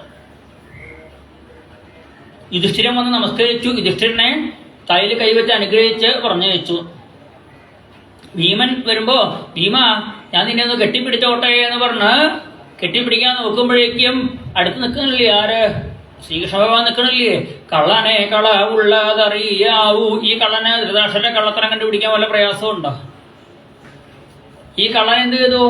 കണ്ണൻ ഭീമനെ അങ്ങോട്ട് മാറ്റിയിട്ട് അവിടെയുള്ള ഒരു ഉരുക്കിന്റെ പ്രതിമയാണ് അത്ര അടുത്തേക്ക് വെച്ച് കൊടുത്തത്. ഭീമ നിന്റെ ശരീരം ഉരുക്ക് പോലെയാണെന്ന് ഞാൻ കേട്ടിട്ടുണ്ട്, ശരിയാട്ടോ എന്ന് പറഞ്ഞ് ആ പ്രതിമയുടെ കെട്ടിപ്പിടിച്ച ഒരൊറ്റ ഞെക്കലായിരുന്നു, തകർന്നങ്ങോട്ട് പോയി. അയ്യോ ഭീമ, നിന്നെ ഞാൻ സ്നേഹത്തോടു കൂടി കെട്ടിപ്പിടിച്ചതാണല്ലോ, നീ മരിച്ചു പോയില്ലോ, നിന്റെ ശരീരം ഇത്ര ബലമുള്ളതല്ലേ, നീ ഇങ്ങനെയാ മരിച്ചു പോയത്, ഞാൻ എങ്ങനെ സഹിക്കും എന്റെ ഭീമന്റെ മരണം എന്നൊക്കെ പറഞ്ഞ് കള്ളക്കരച്ചിൽ കരയുമ്പോ കൃഷ്ണൻ പറയണു അത്രേ, അതേ അങ്ങേക്ക് ഭീമൻ മരിച്ചതിൽ വലിയ സങ്കടമായോ? സങ്കടമായി കൃഷ്ണ, ഭീമൻ മരിച്ചു കഴിഞ്ഞാൽ എനിക്ക് സങ്കടമാവാണ്ടിരിക്കുകയോ? അന്ന് ഭീമൻ മരിച്ചിട്ടില്ല എന്ന് പറഞ്ഞു. അപ്പോഴത്ര സങ്കടമായത് ശരിക്ക്. കൊല്ലണമെന്ന് വിചാരിച്ചിട്ട് കൊല്ലാൻ പറ്റിയില്ല. കൃഷ്ണൻ പറഞ്ഞു, അങ്ങ് ഭീമനെ ഞെക്കിക്കൊല്ലാൻ മനസ്സിൽ വിചാരിച്ചത് ഞാൻ അറിഞ്ഞിട്ടുണ്ട്. സർവഭൂതാത്മദൃസാക്ഷാൽ എന്ന് കുചേലവൃത്തത്തിലൊരു വരിയുണ്ട്. ഈ സുധാമാവ് എന്തിനു വേണ്ടിയിട്ടാണ് അവലുമായിട്ട് വന്നത് എന്ന് അറിയാത്ത ആളല്ല ഭഗവാൻ. അപ്പൊ ധൃതരാഷ്ട്രന്റെ മനസ്സറിയുന്ന ആള് തന്നെ കൃഷ്ണൻ. അങ്ങനെ ധൃതരാഷ്ട്ര ഭീമനെ ഞെക്കിക്കൊല്ലാൻ മനസ്സിൽ പ്ലാൻ ഉണ്ടായിരുന്നു എന്ന് ആര് കേൾക്കുന്നുണ്ട്? ഭീമൻ കേൾക്കുന്നുണ്ട് അടുത്തിരുന്ന്. ഈ ഭീമനാണ് ഇപ്പൊ ഉരുള് ഉരുട്ടി തരുന്നത്. കഴിക്കാൻ നല്ല സ്വാദ് ഉണ്ടാവൂലേ ചോദിക്കുക. ഇറങ്ങി പൂവ് വിടുന്നതെന്ന് പറഞ്ഞു. അപ്പോഴും ധൃതരാഷ്ട്രം ചോദിക്കുക, ഇപ്പൊ രാത്രിയല്ലേ, വെളിച്ചായിട്ട് പോയാ പോരെയെന്ന്. അപ്പോഴും കൊട്ടാരത്തിന് പോവാൻ തോന്നുന്നില്ല അത്രേ. പറയ, അഹോ മഹീയസി ജന്തോർ ജീവിതാശായ ഭവൻ. ഒരു ജന്തുവിന് ശരീരം കൊണ്ട് സുഖം അനുഭവിച്ച് മതിയാവണില്ലല്ലോ എന്ന് പറയുക. എത്ര സുഖം അനുഭവിച്ചു കഴിഞ്ഞാലും മതി എന്നൊരു തോന്നലില്ലല്ലോ. ഏട്ടാ, ജന്മന കണ്ണു കാണാത്ത അങ്ങേക്ക് എന്ത് രാത്രി എന്ത് പകല്? കണ്ണ് കാണുന്നവർക്കാണെങ്കിൽ പറയാലേ, ഒന്ന് വെളിച്ചായിട്ട് പോയാൽ നമുക്ക് നടക്കാൻ പ്രയാസമില്ലല്ലോ എന്ന് പറയുന്നത്. ജന്മന കണ്ണ് കാണാത്തയാളാ ധൃതരാഷ്ട്ര. അയാൾക്ക് എന്ത് രാത്രി എന്ത് പകല്? ഇറക്കി കൊണ്ടുപോയി ഇത്രേ. വിതുരര് ആ ധൃതരാഷ്ട്രയും ഗാന്ധാരിയും കൂട്ടിക്കൊണ്ടുപോയി കാട്ടിൽ കൊണ്ടുപോയി തപസ് ചെയ്യിച്ച് അവരുടെ ആയുസ് കഴിയാറായി എന്ന് മനസ്സിലായപ്പോ നേരെ ഒരു കാട്ടുതീ വരുന്നുണ്ടായിരുന്നു. ആ കാട്ടുതീയിലേക്ക് അങ്ങോട്ട് പ്രവേശിച്ചോളാൻ പറഞ്ഞു അത്രേ. കാരണം എന്താ, അവർ മരിച്ചു കഴിഞ്ഞാൽ ഇനിയിപ്പോ കൊട്ടാരത്തിലേക്ക് കൊണ്ടുപോയി ദഹിപ്പിക്കുക കാര്യങ്ങളൊന്നും വേണ്ട. ദഹിപ്പിക്കാനായിട്ട് മക്കളൊന്നും ജീവിച്ചിരിക്കണില്ല. അതുകൊണ്ട് നാമം ജപിച്ച് അങ്ങ് നടന്നോളൂ എന്ന് പറഞ്ഞു. കാട്ടുതീയിലേക്ക് പ്രവേശിച്ച് അവർക്ക് മുക്തിപദം കിട്ടിയെന്ന് പറയുക. അപ്പോൾ വിതുരര് വന്നിട്ട് വിതുരര് പിന്നെ ധൃതരാഷ്ട്രനെയും ഇവിടെ മുക്തി കിട്ടിയതിനു ശേഷം പിന്നെ നാമം ജപിച്ചുകൊണ്ട് നടക്കുകയുണ്ടായത്. ഇതിനും ശേഷമാണ് യുധിഷ്ഠിരൻ ഭീമനോട് പറഞ്ഞത് അർജുനെ കാണാനില്ലല്ലോ എന്ന്. അർജുൻ ആകെ ക്ഷീണിച്ചു വരികയാണ് അത്രേ. ഗാന്ധീവം ഇടത്തെ കൈ കൊണ്ട് അങ്ങനെ ഉയർത്തിപ്പിടിച്ച് ഒരുപാട് ആളുകളെ അമ്പെയ്ത് കൊന്നിട്ടുള്ള അർജുനന് ഗാന്ധീവം എന്ന വില്ല് പൊക്കാൻ സാധിക്കണില്ല. അതോടുകൂടി ആകെ വിഷമിച്ചുകൊണ്ട് ഒരു എന്തായി വിഷമിച്ചിക്കണെന്ന് ചോദിച്ചപ്പോ, ഏട്ടാ വഞ്ചിതോഹം മഹാരാജ ഹരിണാ ബന്ധുരൂപിണ. ഏട്ടാ, ആ കൃഷ്ണൻ നമ്മളെ വഞ്ചിക്കുകയുണ്ടായത്. നമ്മുടെ ബന്ധുവാണ്, അമ്മാവന്റെ മകനാണോ എന്ന് വിചാരിച്ച് നമ്മൾ കണ്ണനെ കൂട്ടുകാരനായിട്ട് അമ്മാവന്റെ മകനായിട്ടല്ലേ കണ്ടുള്ളൂ. അമ്മാവന്റെ മകനൊന്നും അല്ലാതെ സാക്ഷാൽ മഹാവിഷ്ണുവായിരുന്നു. ആ കൃഷ്ണനെ യഥാർത്ഥത്തിൽ മനസ്സിലാക്കാൻ നമുക്ക് പറ്റിയില്ലല്ലോ. എനിക്ക് എന്തെങ്കിലും സാധിച്ചിട്ടുണ്ടെങ്കിൽ എൽക്കിഞ്ചിൽ പൗരുഷം പുംസാം മേനേ കൃഷ്ണാനുകമ്പിതം. ഏട്ടാ, എനിക്ക് എന്തെങ്കിലും ചെയ്യാൻ സാധിച്ചിട്ടുണ്ടെങ്കിൽ ദ്രുപദഗേഹോപാഗദാന പാഞ്ചാലിയെ കല്യാണം കഴിക്കാൻ സാധിച്ചത് കർണൻ പോയി അവിടെ വില്ലെടുക്കാൻ നോക്കിയതാ. കർണനെ വില്ലെടുക്കാൻ പറ്റും ചെയ്യും. പക്ഷേ ഭഗവാൻ കർണൻ ആ വില്ലെടുക്കണ്ട, അർജുനൻ വില്ലെടുത്ത് പാഞ്ചാലിയെ സ്വീകരിച്ചാൽ മതി എന്ന് വിചാരിച്ച് എന്ത് ചെയ്തു വെച്ചാൽ അടുത്ത് സത്യഭാമ ഇരിക്കുന്നുണ്ട് കൃഷ്ണന്റെ അടുത്ത്. ഭൂമിദേവിയുടെ അവതാര സത്യഭാമ. കർണൻ ആ വില്ലെടുക്കാനങ്ങോട്ട് നോക്കിയപ്പോഴേക്കും ആ സത്യഭാമയുടെ കാലിൽ ചെറുതായിട്ടൊന്ന് ചവിട്ടി. അപ്പൊ സത്യഭാമ ഒന്നങ്ങോട്ട് കുലുങ്ങി ഇത്രേ. സത്യഭാമ ആരാ? ഭൂമിദേവിയാണ്. സത്യഭാമ കുലുങ്ങിയപ്പോ ആര് കുലുങ്ങി? ഭൂമി കുലുങ്ങി. കർണൻ അവിടെ മറിഞ്ഞു വീഴുകയും ചെയ്തു. ആർക്ക് വേണ്ടി? അർജുനന് വിവാഹം കഴിപ്പിക്കാൻ വേണ്ടിയിട്ട് ഭഗവാൻ ആ കർണനെ അവിടെ വീഴ്ത്തി. അവിടെ നിന്ന് അങ്ങോട്ട് പിന്നെ ഓരോന്നും അർജുനൻ പറയുകയാണ്. ആ യുദ്ധഭൂമിയിൽ എന്താ വേണ്ടെന്ന് അറിയാണ്ട് തളർന്നിരുന്നപ്പോ എനിക്ക് ഗീത ഉപദേശിച്ചു എന്നതും വിശ്വരൂപത്തെ കാണിച്ചു എന്നതും അതുപോലെ സന്താനഗോപാലത്തിലെ ബ്രാഹ്മണന്റെ കുട്ടികളെ രക്ഷിക്കാൻ പറ്റാണ്ട് തീയിൽ ചാടാൻ നോക്കുമ്പോൾ എന്നെയും കൊണ്ട് വൈകുണ്ഠത്തിൽ പോയി ബ്രാഹ്മണന്റെ കുട്ടികളെയൊക്കെ തിരിച്ചു കൊണ്ടുവന്ന് ആ ബ്രാഹ്മണന് കുടിപ്പിച്ചത്, തീയിൽ ചാടി മരിക്കാൻ പോയി എന്നെ രക്ഷിച്ചു കൊണ്ടുവന്ന് എന്റെ വാക്ക് പാലിക്കാൻ സഹായിച്ച കൃഷ്ണൻ. ആ കൃഷ്ണൻ വിട്ടുപോയിച്ചാൽ എന്നെ കൊണ്ട് ഈ വില്ലെടുക്കാൻ പോലും പറ്റണില്ല ഏട്ടാ എന്ന് പറഞ്ഞു. പാണ്ഡവന്മാര് ഓരോരുത്തരും കൃഷ്ണൻ പോയിച്ചാൽ പിന്നെ ഞങ്ങളിവിടെ നിൽക്കണില്ല എന്ന് പറഞ്ഞ് യുധിഷ്ഠിരൻ അവിടുന്ന് എണീറ്റ് ആ 36 വയസ്സുള്ള പരീക്ഷത്തിനെ രാജാവായി അഭിഷേകം ചെയ്ത് നേരെ വടക്കോട്ട് നടന്നു. ഭീമസേനും തൻ്റെ ഗദ ഉപേക്ഷിച്ച് നേരെ വടക്കോട്ട് പോയി ഇത്ര ഏട്ടൻ്റെ പിന്നാലെ. ഭീമസേനൻ എത്ര ശക്തനാണെങ്കിലും തൻ്റെ ഏട്ടൻ പറയുന്നതിൻ്റെ അപ്പുറത്തേക്ക് ഒന്നുമില്ല ഭീമസേവന്. തൻ്റെ ഏട്ടൻ യുധിഷ്ഠിര മഹാരാജാവ് അദ്ദേഹത്തിന് തെറ്റ് പറ്റില്ല എന്ന് ഉറപ്പുള്ള ആളാണ് ഭീമസേനൻ. അങ്ങനെയുള്ള ഭീമൻ ആ ഏട്ടൻ പോയിച്ചാൽ പിന്നെ ഞാൻ നിൽക്കണ്ട എന്ന് പറഞ്ഞ് പോയി ഇത്രേ. അങ്ങനെ പിന്നാലെ അർജുനും നല്ല സദേവന്മാരും പോയി. പാഞ്ചാലി ചിന്തിക്കുകയാണ് അത്രേ, എല്ലാ യാത്രയിലും ഭർത്താക്കന്മാർ എന്നെ കൊണ്ടുപോയിട്ടുണ്ട്, ഈ യാത്രയിൽ മാത്രം എന്നെ കൊണ്ടുപോയില്ല. ദ്രൗപദീജപരിത്രാത പതീനാമനപേക്ഷതാം. ഭർത്താവ് തന്നെ കൊണ്ടുപോകാണ്ട പോയി എന്ന് കണ്ടപ്പോ ദ്രൗപദിയും ഭഗവാനെ ചിന്തിച്ചുകൊണ്ട് ഭഗവാന്റെ ഭാഗത്തിലെത്തി. വിതുരോപി പരിത്യജ്യ പ്രഭാസദേഹമാത്മവാൻ. വിതുരരും പ്രഭാസ് തീർത്ത് എന്ന് തന്റെ രൂപത്തെ മറച്ച് ഭഗവാനിലേക്ക് എത്തി എന്ന് പറയുക. പിന്നീട് പരീക്ഷത്തിന്റെ രാജ്യഭരണമാണ്. പരീക്ഷത്ത് രാജ്യം ഭരിക്കുമ്പോഴാണ് നാട് മുഴുവൻ സഞ്ചരിച്ച് നോക്കുമ്പോൾ എല്ലാ ദിക്കിലും കൃഷ്ണന്റെ ആ ഭക്തവാത്സല്യത്തെക്കുറിച്ചും പാണ്ഡവന്മാരുടെ കൃഷ്ണഭക്തിയെക്കുറിച്ചുമാണ് കേൾക്കാനുള്ളത്. അതിനിടയ്ക്ക് പരീക്ഷത്ത് മനസ്സിലാക്കി തന്റെ നാട്ടിൽ കലി വന്നിട്ടുണ്ട് എന്നുള്ളത്. കലിയെ അന്വേഷിച്ച് പോകുമ്പോഴാണ് ഒരു പശു ആകെ തളർന്ന് അവശയായി നിൽക്കുന്നത് കണ്ടത്. മനസ്സിലായി ഈ പശു ഭൂമിദേവിയാണ്, ഭൂമിക്ക് കലി ബാധിച്ചു, അതുകൊണ്ട് തളർച്ച വന്നു, അത് പറ്റില്ല, ഭൂമിയെ ഉദ്ധരിക്കണം എന്ന് പറഞ്ഞു. ഭൂമിയെ ഉദ്ധരിക്കുക പറ്റുള്ളൂ, ഭൂമി ഇങ്ങനെ ക്ഷീണിച്ചാൽ പറ്റില്ല. അപ്പൊ ഭൂമി തളരാൻ കാരണം എന്താ വെച്ച് കഴിഞ്ഞാൽ പശുവിന്റെ അടുത്ത് ഒരു കാള നിൽക്കണത്രേ.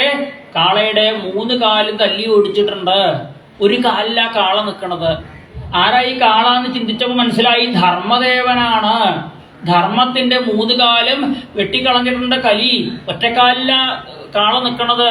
ധർമ്മത്തിന്റെ 4 കാല്, 4 കാര്യങ്ങൾ നേരാമണ്ണം നടന്നാലേ ധർമ്മം നിലനിൽക്കുള്ളൂ, അപ്പോഴേ ഭൂമിക്ക് സമാധാനം ഉണ്ടാവുള്ളൂ. സത്യം, ദയ, ത്യാഗം, ശുചിത്വം, ഇതാണ് ധർമ്മത്തിന്റെ 4 കാലുകള്. സത്യം, സത്യസ്വരൂപനായിട്ടുള്ള ഈശ്വരൻ ഉണ്ട് എന്നുള്ള ചിന്ത, അതാണ് ധർമ്മത്തിന്റെ 1ാമത്തെ കാല്. ത്യാഗം, എനിക്ക് കിട്ടിയില്ലെങ്കിലും മറ്റുള്ളവർക്ക് ഉപകാരമാവട്ടെ എന്നുള്ള ചിന്തയാണ് ത്യാഗം. അവനവനുള്ളത് വിട്ടുകൊടുക്കാൻ. അല്ലെ, ഇപ്പൊ കസേരയൊക്കെ നിറഞ്ഞിരിക്കുകയാണ്.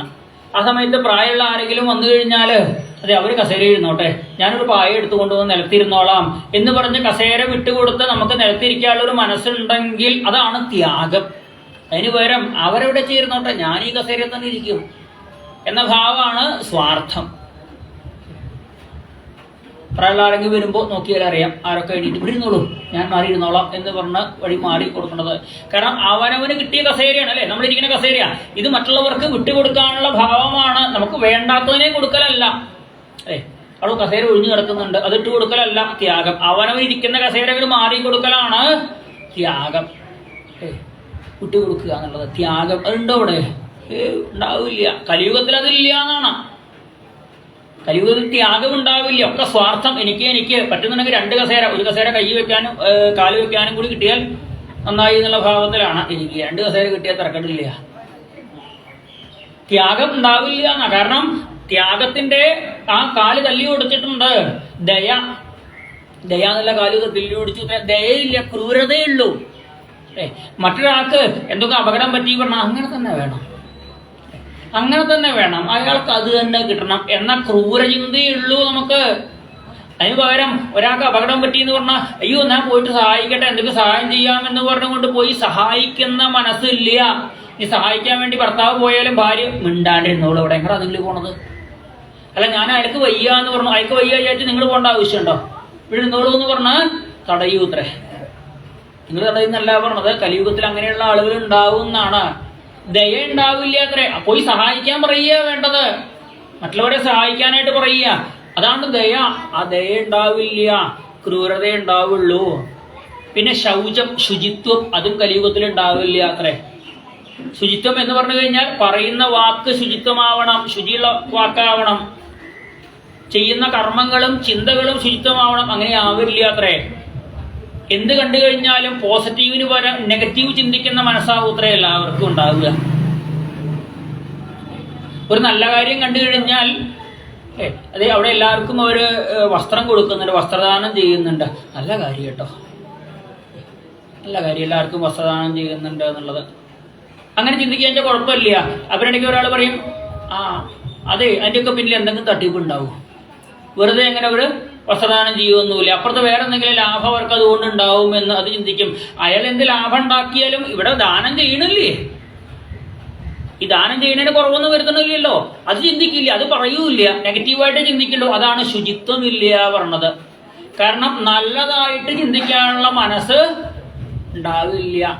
സത്യം എന്ന ഒരു കാലിലാ നിൽക്കുന്നത് അത്രേ. കാരണം എന്താ? ഈശ്വരൻ എന്നുള്ളത് സത്യം, ഈശ്വരനുണ്ട് എന്ന് എല്ലാവർക്കും അറിയാം അല്ലെ. പേരെന്താണ്, രൂപം എന്താണെന്ന് അറിയില്ലെങ്കിലും ഈശ്വരനുണ്ട് എന്ന് ഈ നിരീശ്വരവാദികൾക്കും അറിയാം ഈശ്വരനുണ്ട് എന്നുള്ളത്. അതുകൊണ്ടൊക്കെ അവർ ഈശ്വര ആരാധനാ കർമ്മങ്ങളൊക്കെ മുടക്കാൻ നോക്കുന്നത്. ഇല്ലാത്തൊരു കാര്യത്തെ മുടക്കേണ്ട ആവശ്യമുണ്ടോ? ഉള്ള കാര്യത്തിൽ മുടക്കേണ്ട ആവശ്യമുള്ളൂ. അപ്പൊ എല്ലാവരും ഈശ്വരനുണ്ട് എന്ന് എല്ലാവർക്കും അറിയാം. ആ കാലും കൂടി തല്ലി ഒടിക്കാൻ നോക്കുകയാണ് അത്രേ കലി. ഇവിടെ കലിയെ പിടിച്ചു കെട്ടി കൊല്ലാൻ നോക്കി പരീക്ഷത്ത്. പശുവിനെ സംരക്ഷിച്ച കണ്ണന്റെ നാട്ടില് പശു രൂപത്തിൽ നിൽക്കുന്ന ഭൂമിയെ ഉപദ്രവിക്കുക, ധർമ്മത്തെ ഇല്ലാണ്ടാക്കുക, നിന്നെ കൊല്ലുമെന്ന് പറഞ്ഞു. ആ കലി കാൽക്കൽ വീണ് നമസ്കരിച്ചു, എന്നെ രക്ഷിക്കണേ എന്ന് പറഞ്ഞുകൊണ്ട്. അപ്പോ കാൽക്കൽ വീണാ കൊല്ലാൻ പാടില്ല അത്രേ.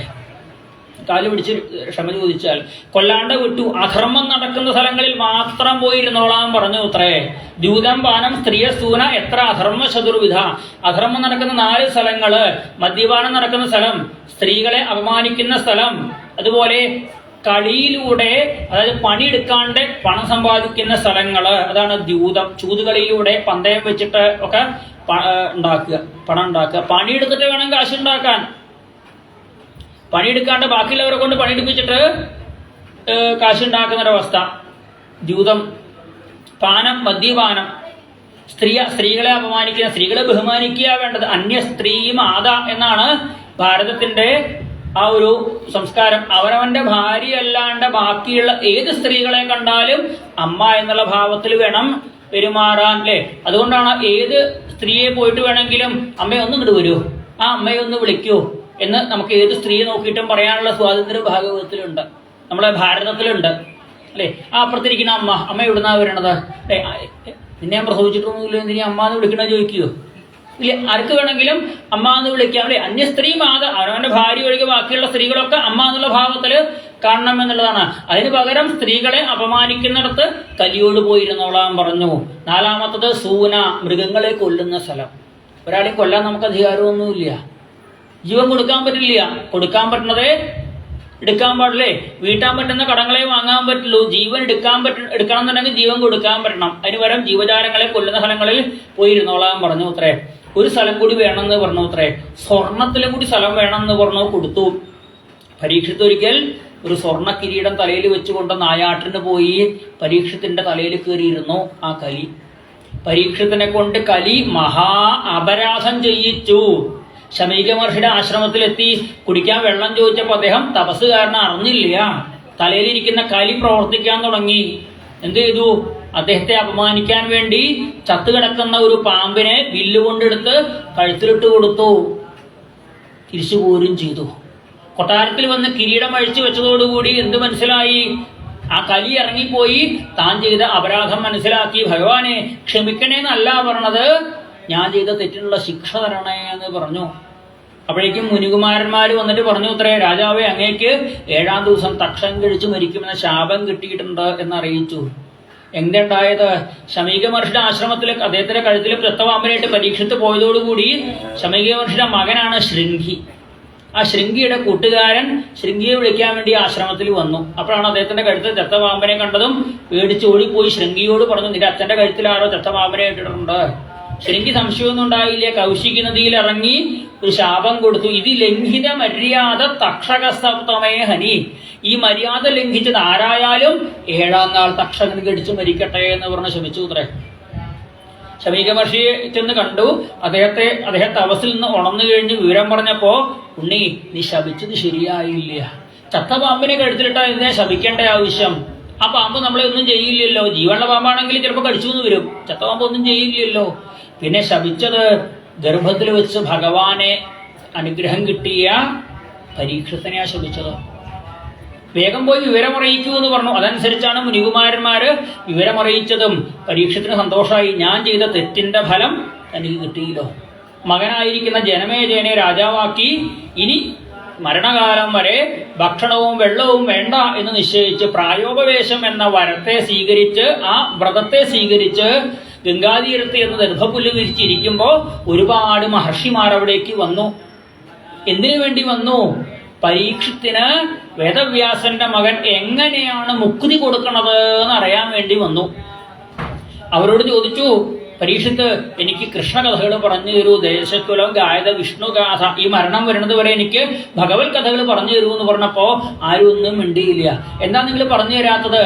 ഞങ്ങളാരും കഥ പറയാൻ വന്നവരല്ല. കാരണം പരീക്ഷത്തിന്റെ ജാതകം അറിയുന്നവരാ ഇവര്.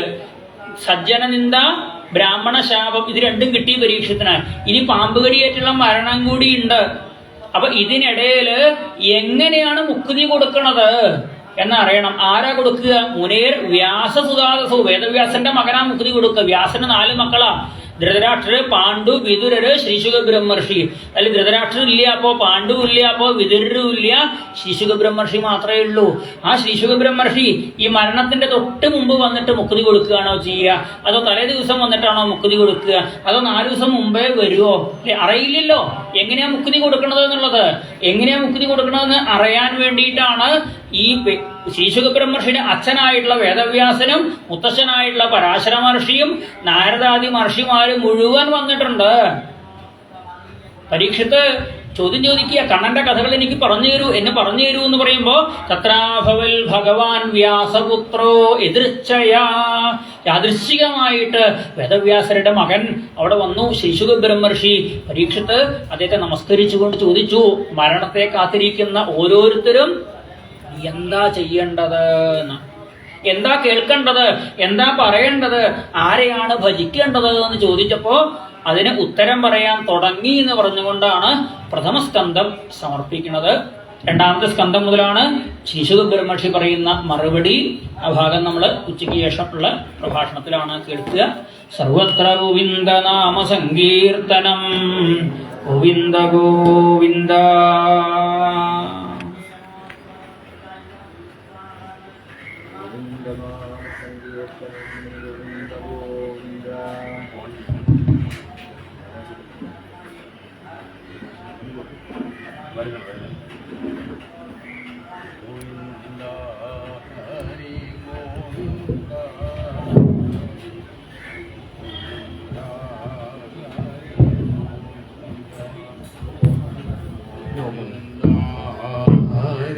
ഗോവിന്ദ ഹരി ഗോവിന്ദ ഹരി ഗോവിന്ദ.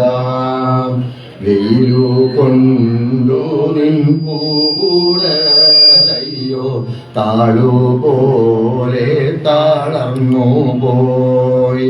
മണ്ണിലോടിക്കളിച്ചതു മതി കണ്ണനുണ്ണി മാമുണ്ണനേ. മങ്ങിടുന്നു വിശപ്പാനിൻമുഖം ഇങ്ങിനി കിഴിഞ്ഞിടുന്നു. നിന്നമ്മയ്ക്കിതു കാണാൻ വയ്യല്ലോ കണ്ണനുണ്ണി മാമുണ്ണനേ. ഗോവിന്ദ ഹരി ഗോവിന്ദ ഹരി ഗോവിന്ദ ഹരി ഗോവിന്ദ.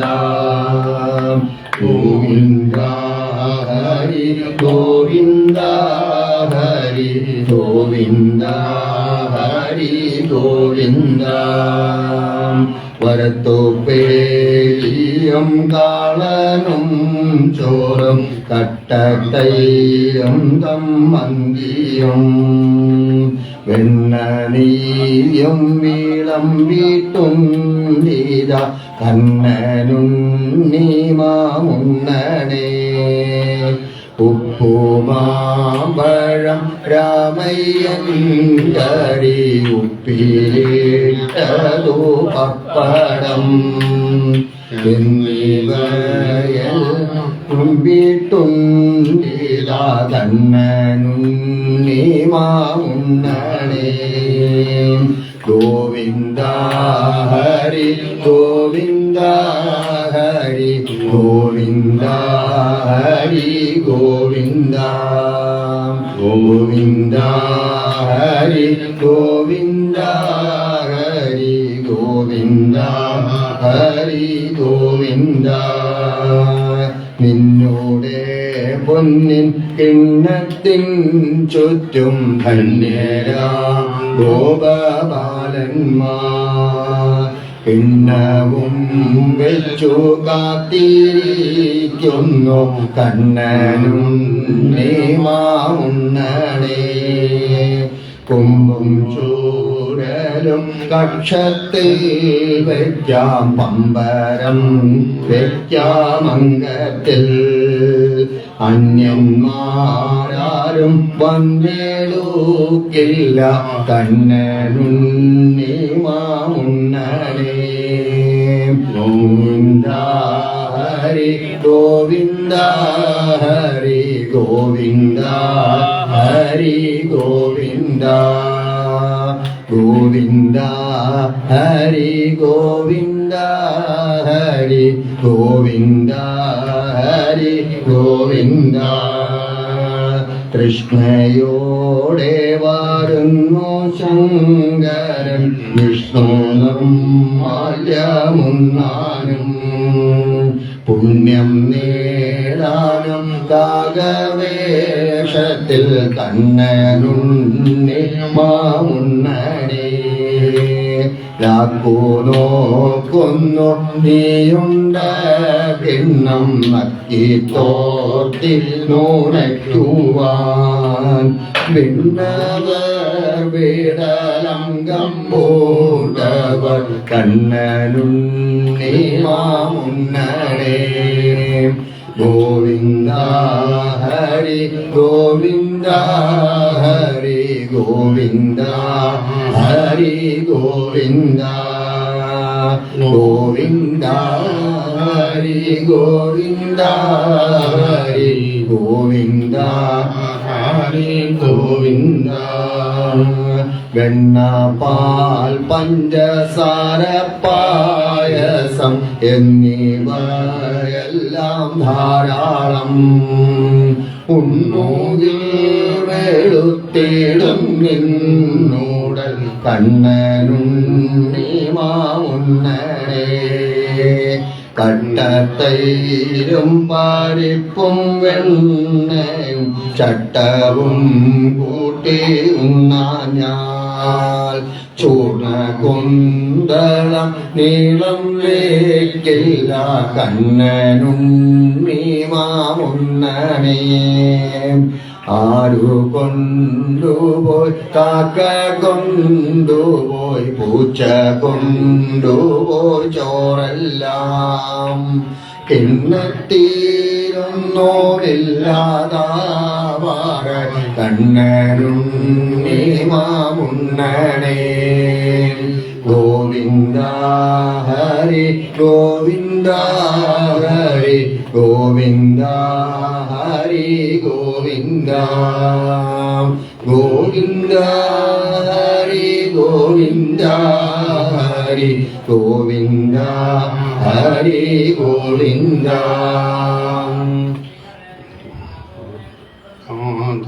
രമണ മുകുന്ദ മുരാരി ശരണം മേ തവ ചരണയുഗം പാവനപുരേ രാധാകൃഷ്ണ ശരണം മേ തവ ചരണയുഗം ദേവി മഹേശ്വരി പാർവതി ശങ്കരി ശരണം മേ തവ ചരണയുഗം സാംബദാ ശിവശംഭോ ശങ്കര ശരണം മേ തവ